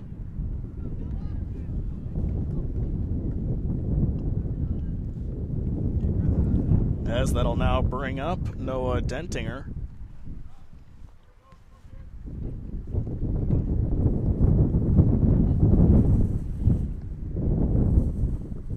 Now batting, number 18, Noah Denninger.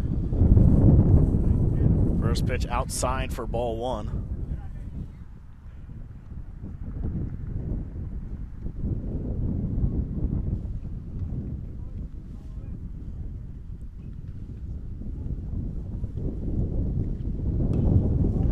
So that one is hit foul, evens out the count at 1-1.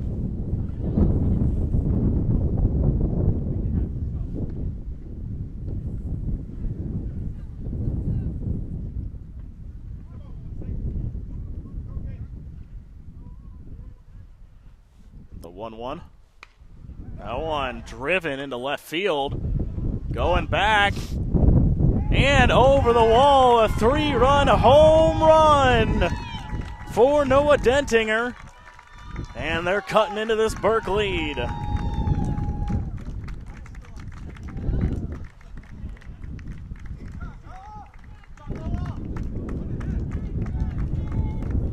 And a big play for the Monarchs to get some momentum back. Yeah, they were down 9 coming into this half of the inning, but all of a sudden it's a 5-run game. That deficit is much more manageable now. Now Now batting shortstop, number 6, Nick Shanez. So they'll keep honoring the game, and Nick Shanez now at the plate. First pitch to him. That one rocked, and that's another base hit. He's headed to second. There's going to be a play, and they tag him out, so a little too aggressive there was Shanez, and there's now 2 gone here in the bottom of the 5th.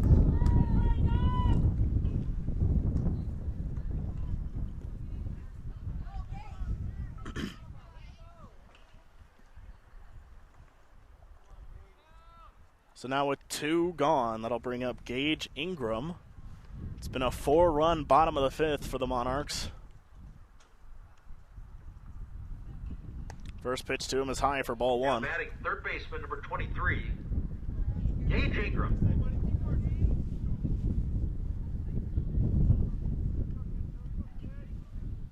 That one fouled off, evens out the count at 1-1.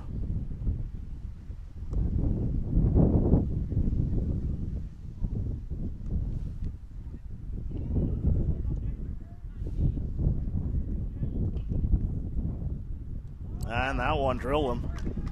So he'll head over to first base, and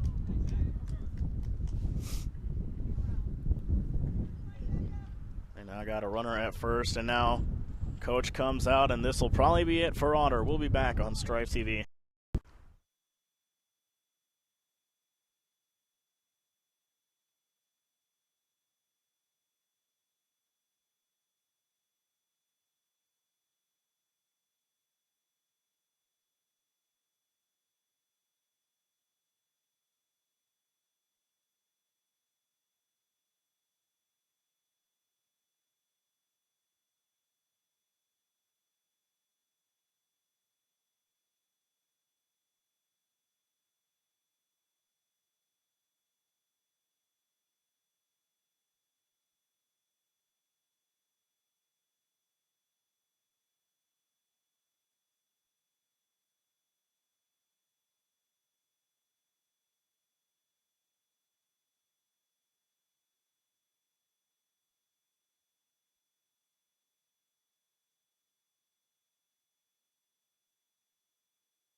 Nate Luter's now on the mound here for the Burke Bulldogs, as it's been a big inning for him. And his first move will be checking up on first base. Now pitching for Burke, number 24, Nate Luters. It's Jack Batting for the Sotak. Monarchs, number 24, center fielder Jack Sotak. Sotak now at the plate for the Monarchs. First pitch, second pitch, excuse me, is fouled off.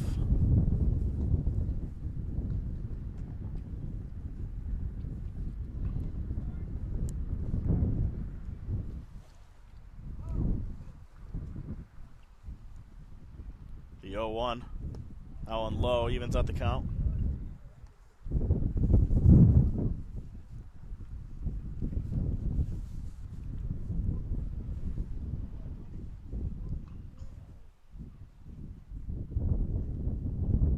The 1-1 pitch. That one low, puts the count at 2-1.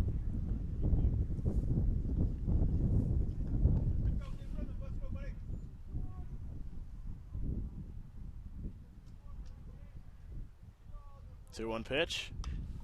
Fouled off again, now 2-2.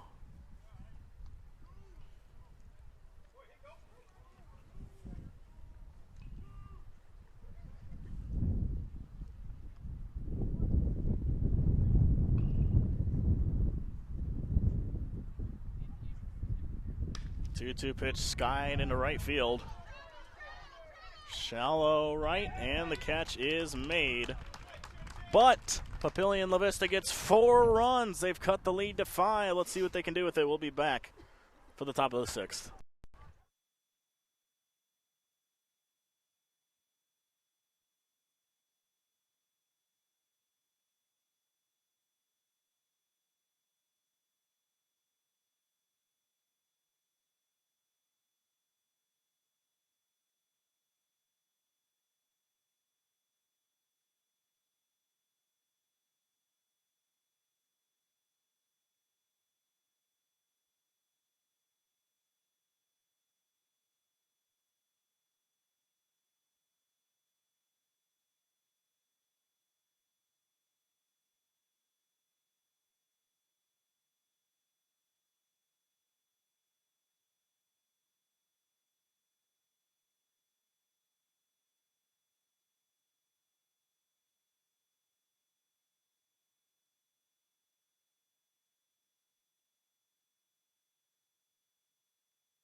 Nolan Chandler leading off for the Bulldogs as we start the top of the 6th inning. Still 2 innings to go here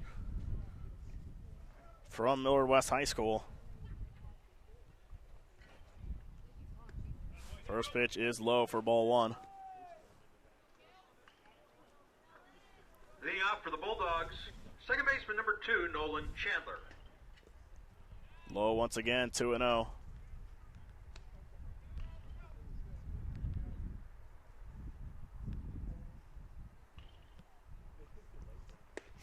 Able to find the strike zone that time for the first strike.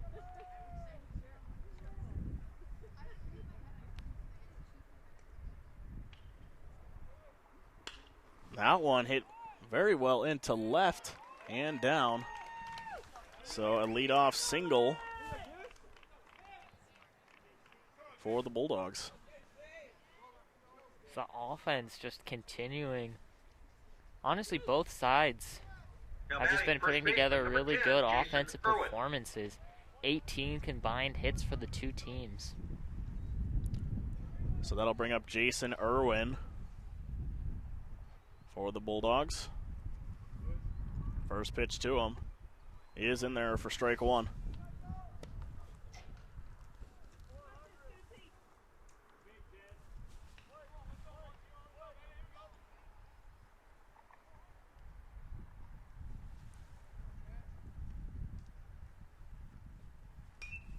That one hit foul, 0-2.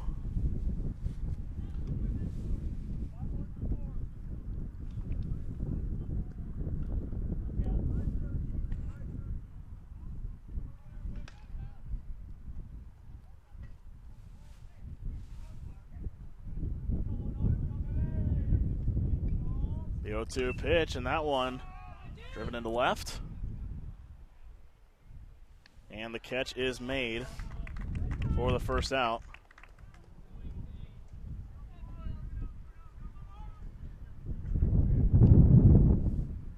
Now batting the left fielder, number 18, Braden Archer. Braden Archer now in with 1 gone and a runner on first.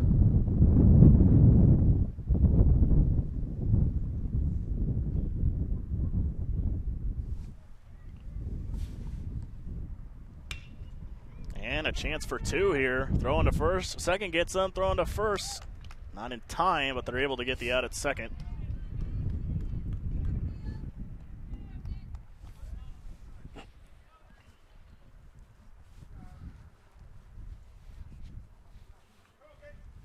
So now Gage Otter steps in with 2 gone and a runner on first. Now batting number 16, Gage Etter.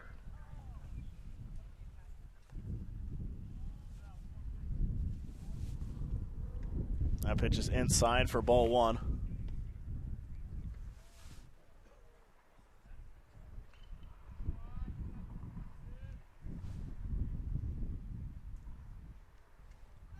Runner's going to take second, throw. Gets away from him, so now he's going to head all the way to third. And so able to take 2 bases there.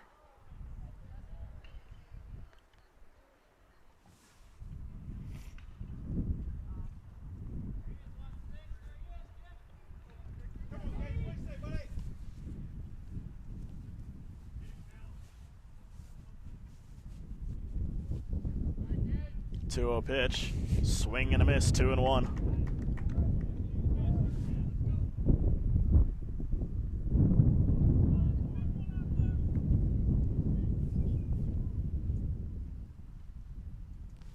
That one high and inside, now 3-1 count.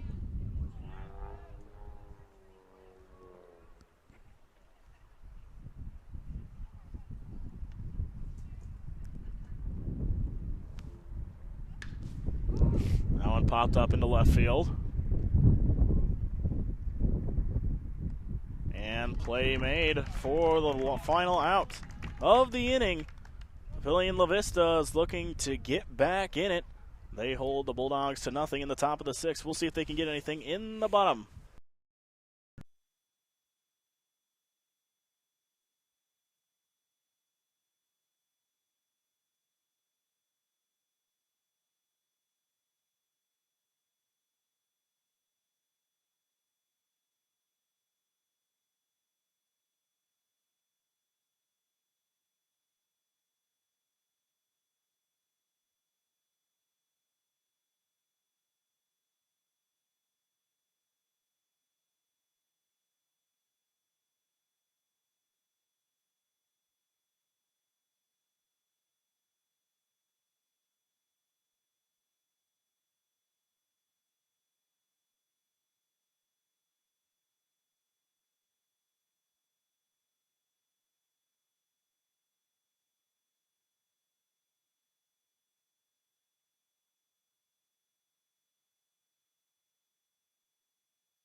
Papillion Vista has 6 more outs to work with offensively, so they need to start getting something going. They got 4 runs in the bottom of the 5th.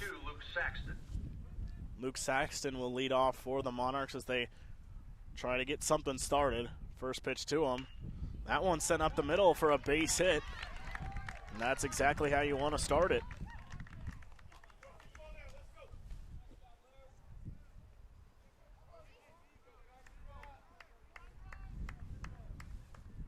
Even if they aren't able to complete the comeback, I mean, you still have to have a lot of respect for this Monarch team. They got down by 9 runs, but just refusing to quit. They've scored 4 runs since then, just keeping the sticks rolling. Solid defense last half inning. So you just got to respect that refusal to quit by this Monarchs team. Luter's trying to pick off the runner over there at first base, but to no avail.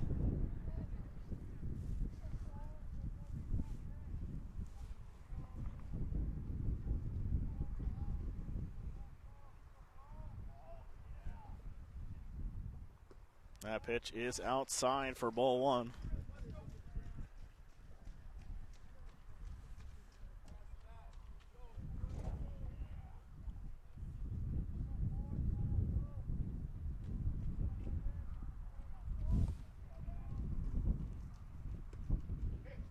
Finds his own that time, 1-1.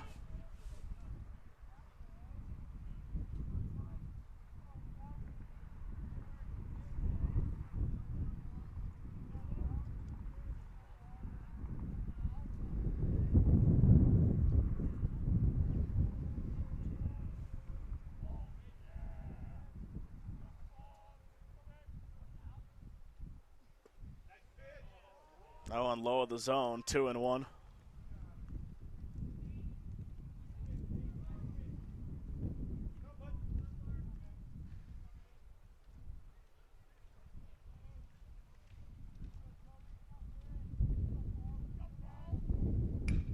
That one shot into left field.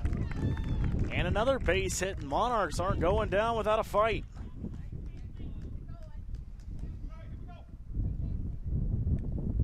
That'll now bring up Chase Clark.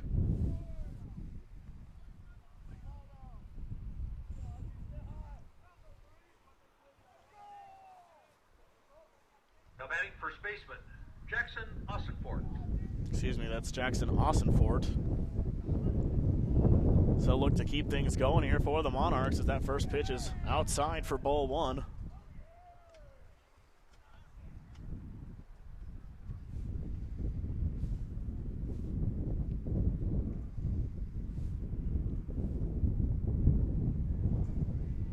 The 1-0 pitch is outside, 2-0.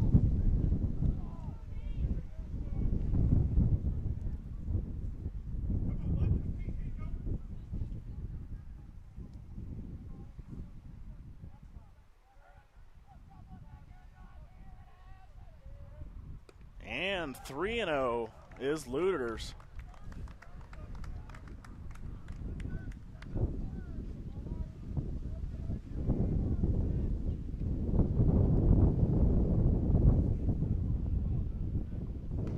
Able to find the zone that time, 3-1.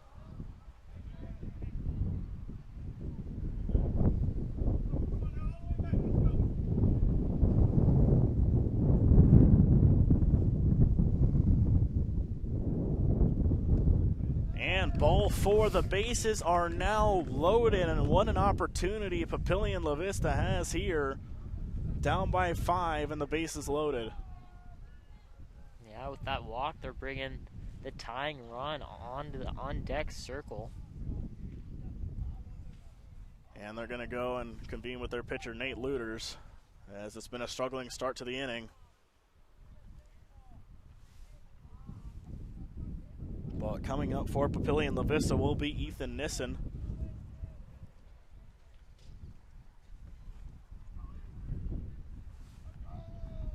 Now batting, right fielder number 14, Ethan Nissen.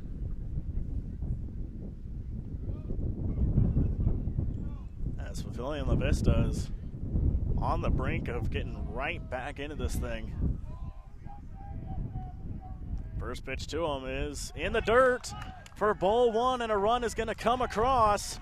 It's now a 4-run game.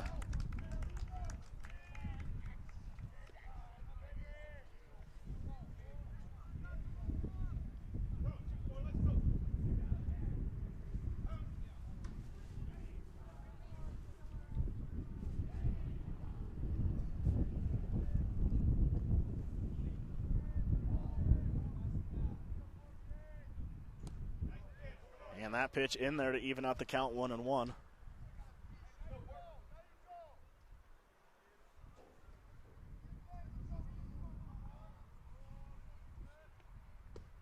That pitch low, 2-1 now.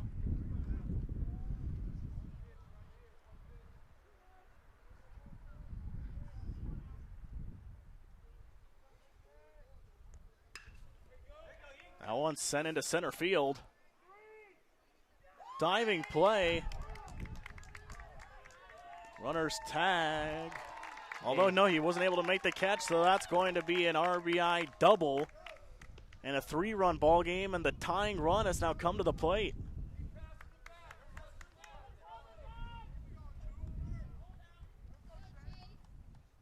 And coach comes out. This will probably be it for Nate Looters. We'll see, though. We'll be right back. Now batting.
Hunter Chavis, the new pitcher for the Bulldogs here. Number 2, Chase Clark.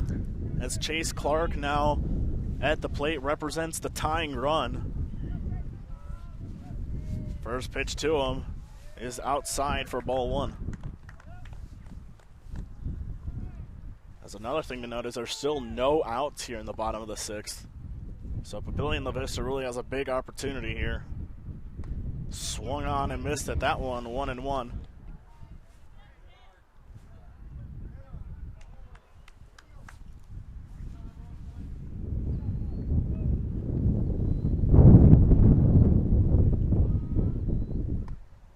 One in there. Let's put the count at 1-2.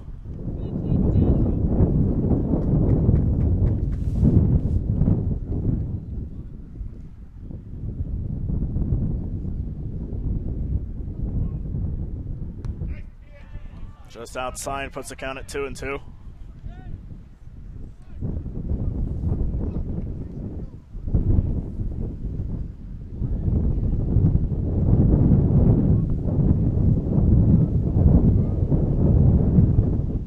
Pitch inside, now full count.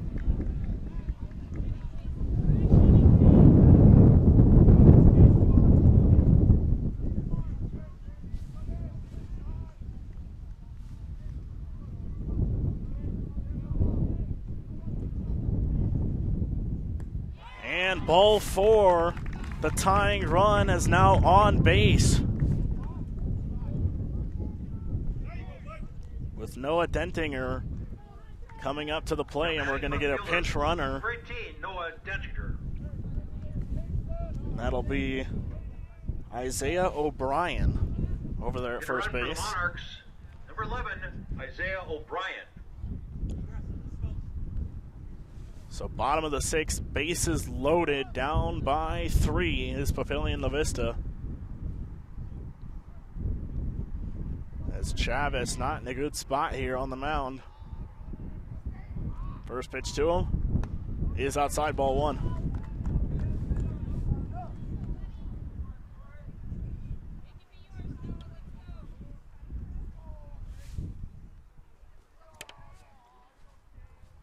The 1-0 pitch, foul back, 1-1.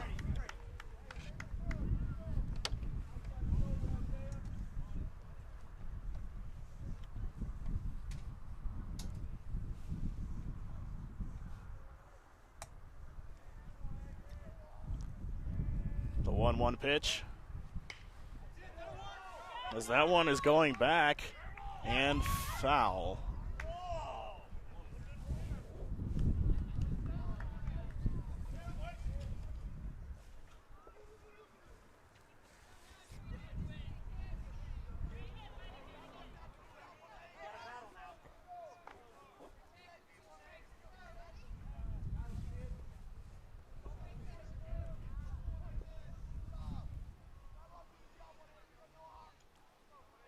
The 1-2 pitch, swung on and fouled back, but caught. So that's a strikeout.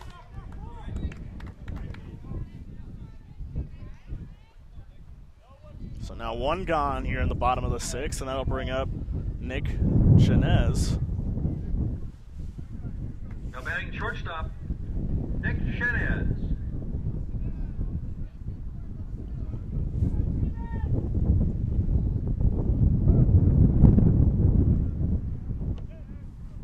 First pitch of the at-bat is in there, 0-1.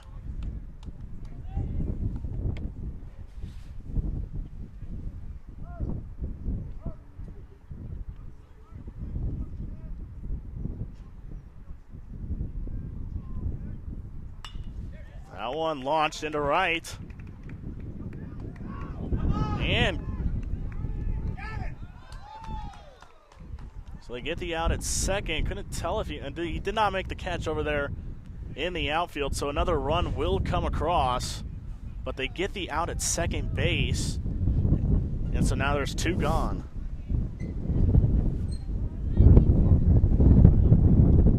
So it's now a 2-run ball game. Tying run at first. 23, Gage Ingram. Now Gage Ingram up to the plate. As Burke's lead that was 9 is now only 2. First pitch to him, a soft grounder. Throw on to first, gets him. So Burke holding on to a 2-run lead. One more inning to go. Who will advance to the district final? We'll find out soon.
Burke looking for some insurance as we start out the top of the 7th here from Wildcat Field. Ramon King will lead off the inning here for the Bulldogs as the first pitch is way inside for ball 1 from Cal Guyot.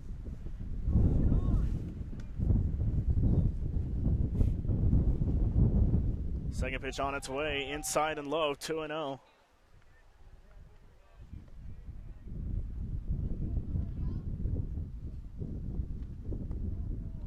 And 3 straight balls struggling out of the gate here for Guyot in the top of the 7th.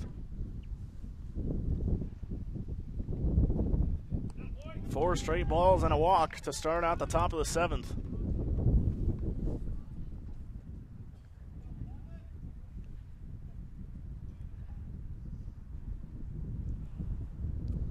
So that will bring up Owen Kelly now with a runner at first.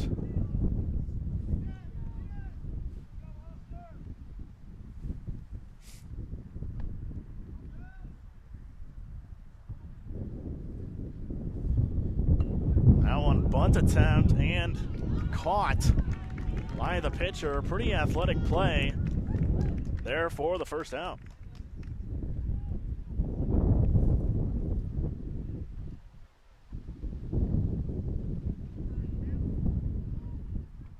Now 1 gone with a runner on first.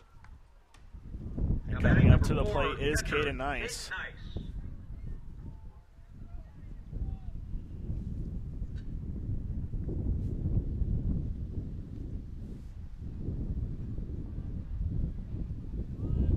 First pitch to him is inside for ball 1.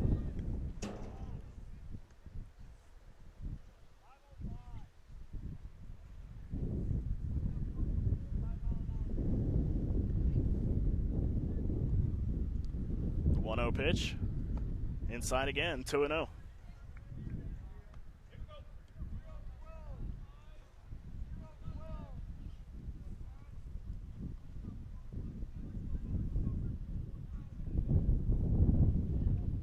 Runner thought about taking but didn't, as that pitch is in there for strike 1 of the at-bat.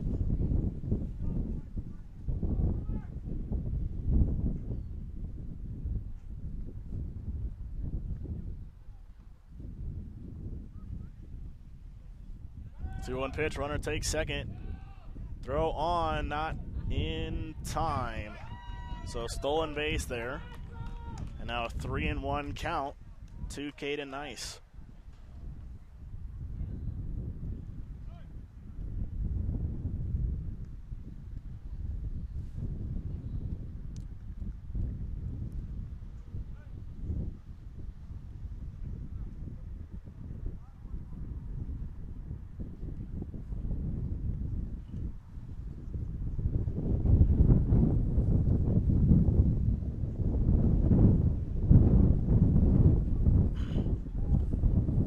1 pitch. Swung on and missed. 3-2 now.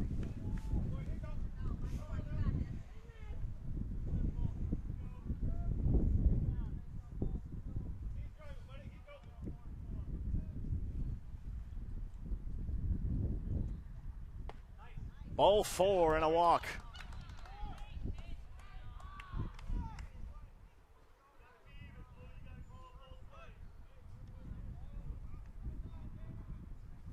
So that'll now bring up Hunter Chavez. And we're going to get a mound visit. Might bring someone else in to try to finish this off, and it looks like he will. We'll be right back on Stride TV.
So Braden Jones for the Monarchs has come in to try to keep the lead where it is and for the Bulldogs, keep it at a 2-run Hunter game. Chavez.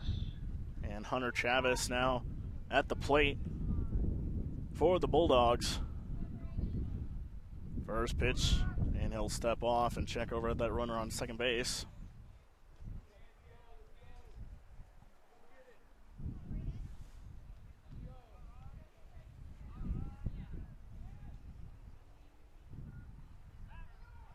And runners are going to take, throw to third, and he got him.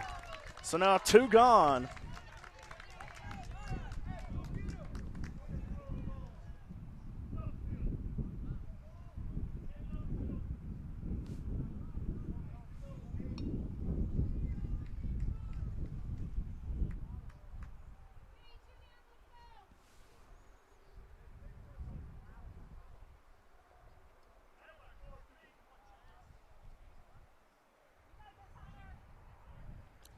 So now Hunter Chavez here for Omaha Burke has a runner in scoring position, but now 2 gone as Braden Jones will step off.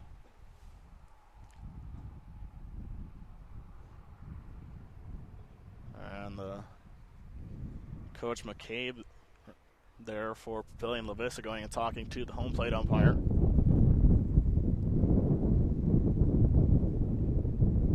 Not quite sure what that one is about.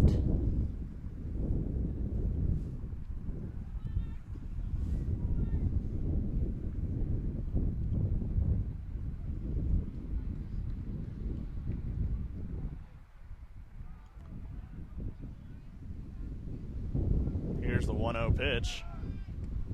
And going to try to get the runner again, but the ball gets away, and so a run is going to come across here, and Burke has some insurance. costly throwing error there by Clark. Had a chance to get his team out of the inning, but instead lets Burke score one more run. So that's just one more run that the Monarchs are going to have to get back in the bottom half of this inning. It's a 3-run deficit now.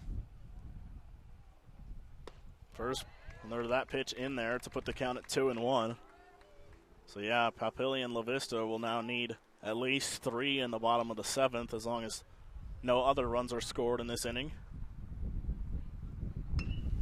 And that one is going to get down for another base hit as Burke keeps things moving.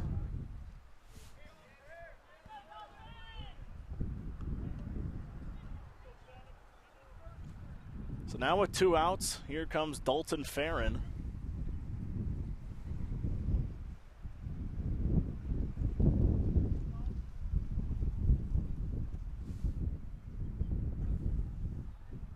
Batting for Burke, right fielder number 7, Dalton Farron.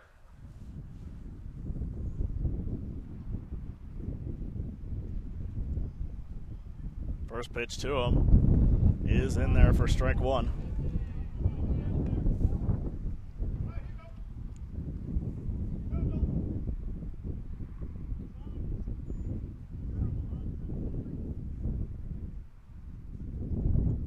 The 0-1 pitch. In there once again, 0-2.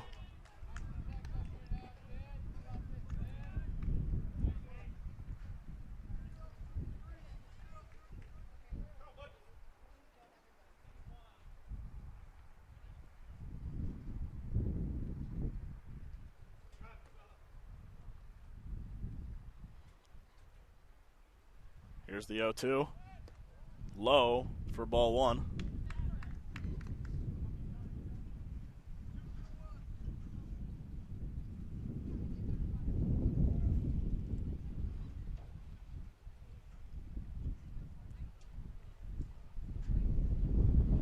The 1-2. That one's soft grounder, but will go foul, so we'll do it again.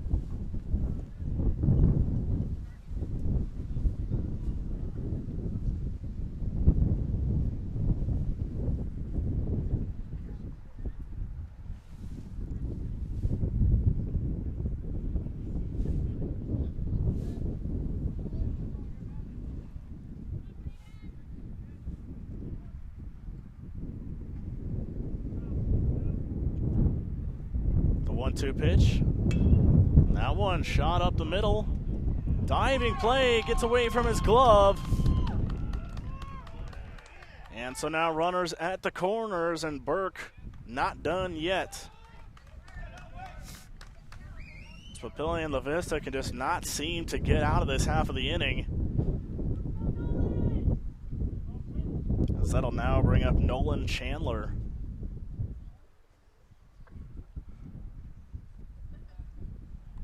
Now batting for Burke, second baseman number 2, Nolan Chandler.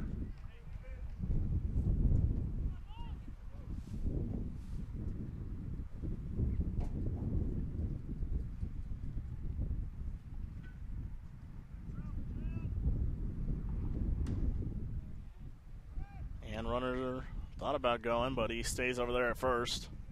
That first pitch was low for ball 1.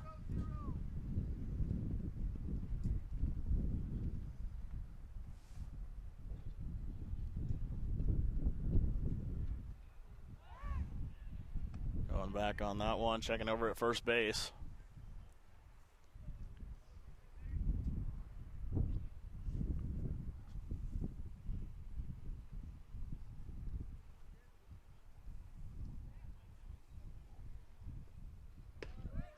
That pitch in there, and an easy steal. So now runners at second and third.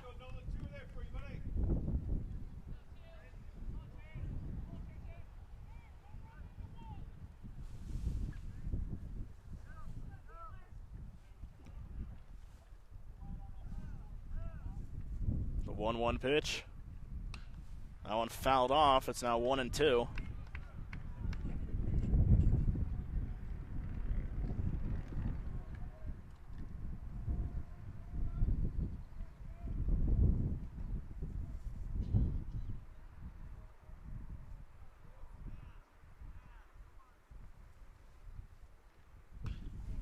Grounded foul once again.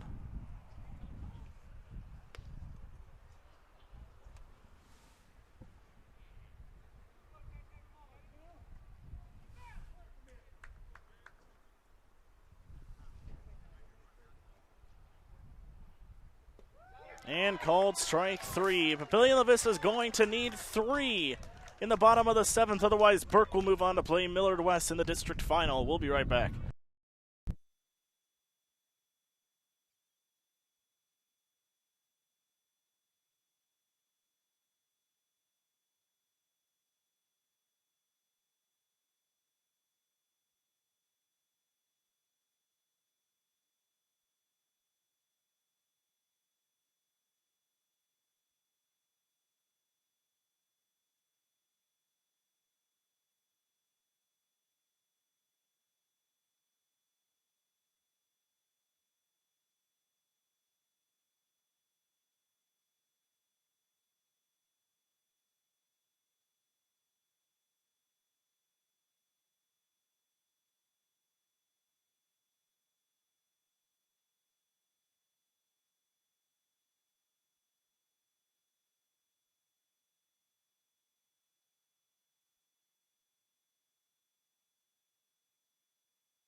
So we got a pinch hitter here to start out the bottom of the 7th. That's Tyler Jeffus.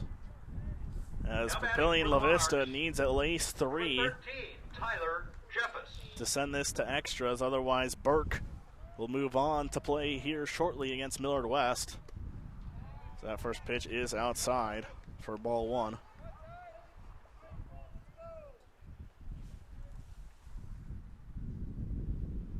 Second pitch on its way. Outside again, 2-0.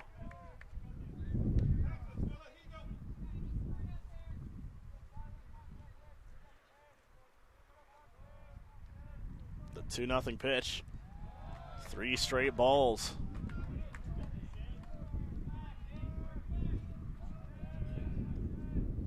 Struggling start out in the inning for Hunter Chavis on the mound for the Bulldogs.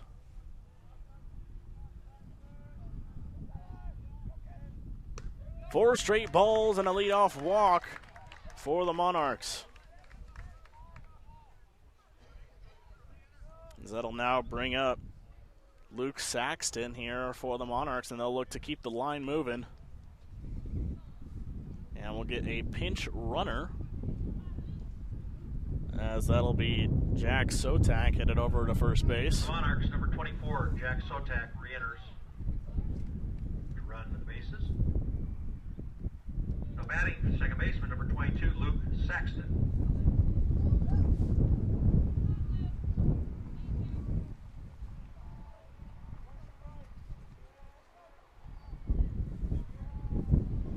First pitch to Saxon, still unable to find the strike zone is Chavis.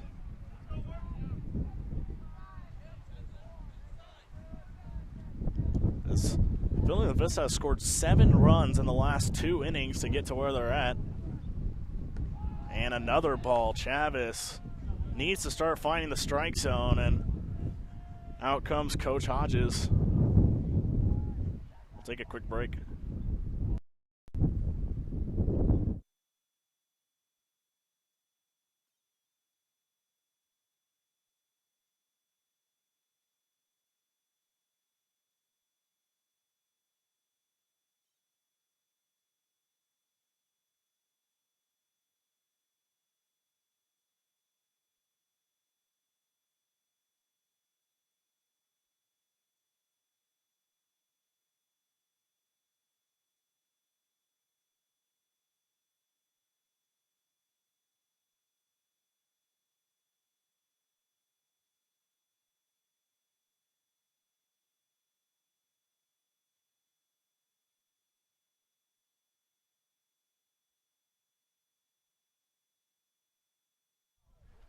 We're back here in the bottom of the 7th, 2-0 count to Luke Saxton, and a runner on first as Papillion Vista is trying to rally here in the bottom of the 7th. First pitch, or third pitch of the at-bat is high, and Chavez still unable to find the strike zone.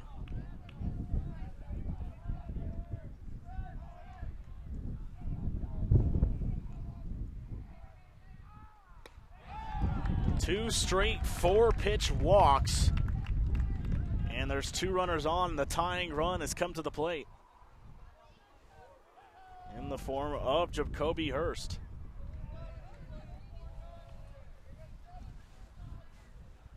Brings up number 4, designated hitter Jacoby Hurst.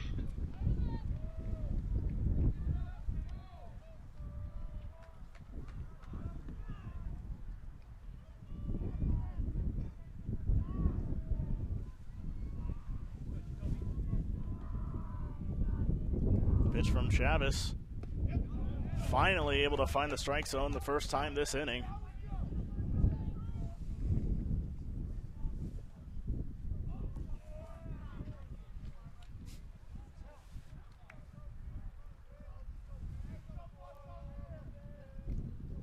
The 0-1 pitch.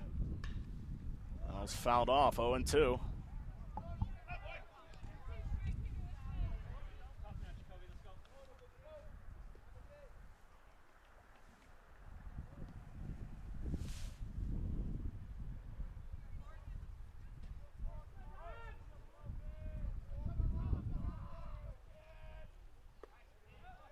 Low, ball 1.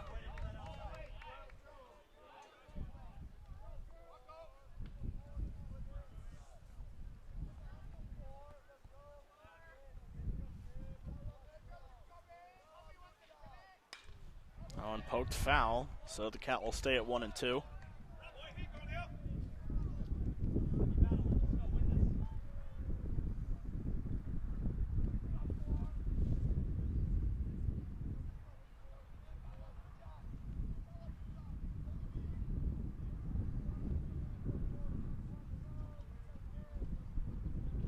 The 1-2 pitch. And going into foul territory. And down, so we'll do it again.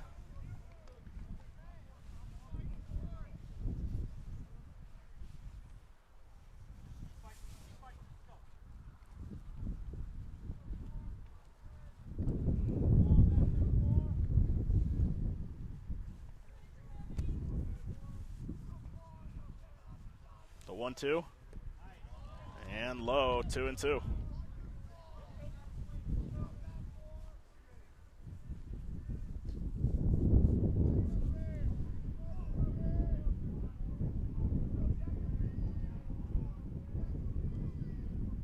Two pitch. Swung on and missed, so now 1 gone here in the bottom of the 7th. 2 more outs to go for the Burke Bulldogs.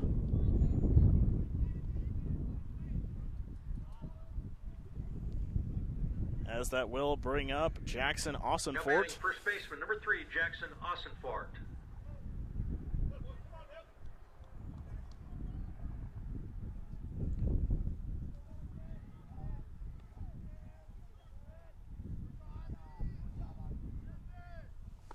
That pitch finds his own 0-1. Nice movement on that pitch.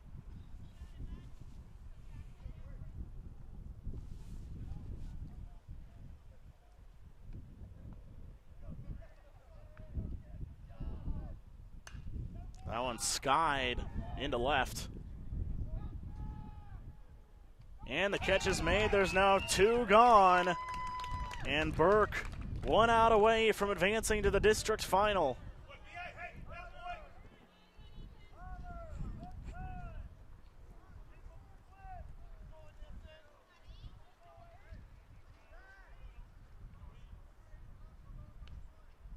Now batting right fielder, number 14, Ethan Nissen.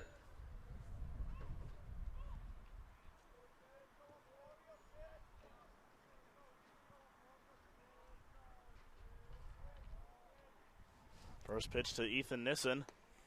Just outside, ball 1.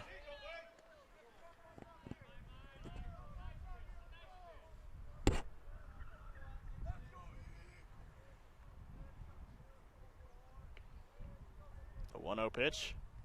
In the dirt, 2-0.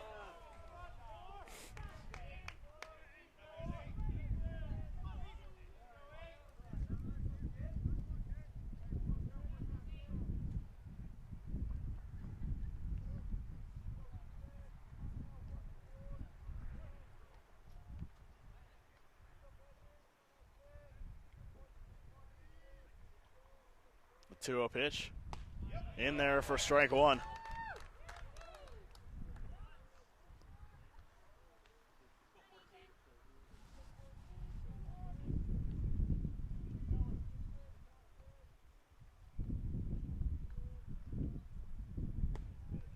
It's 2-1 pitch just inside, now 3-1.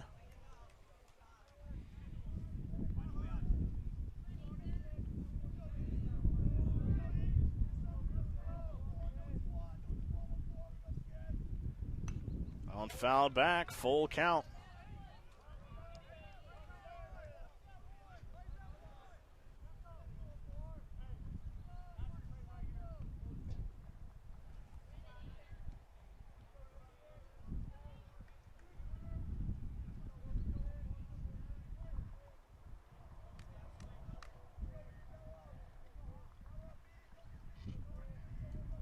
Three-two pitch. And low ball four. The bases are loaded. So 2 outs, and stepping up to the plate is Chase Clark for the Monarchs. Monarchs now have the tying run on first base. And with 2 outs and the bases loaded, runners will likely be off on contact. So just a base hit could score that tying run. The entire infield will come and converge here. As can't have a spot much bigger than this. Bases loaded, 2 outs. A trip to the district final and probably the state tournament on the line. Now batting for the Monarchs, catcher Chase Clark. So Chase Clark will need to come through here for the Monarchs. Hunter Chavez on the mound for the Bulldogs. First pitch, outside, ball 1.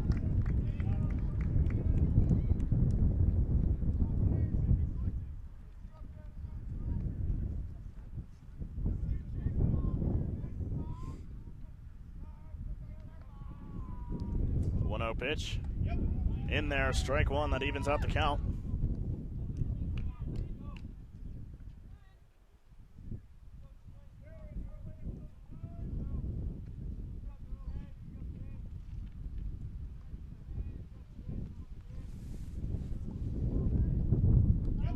One in there, 1-2, 1 strike away for the Bulldogs.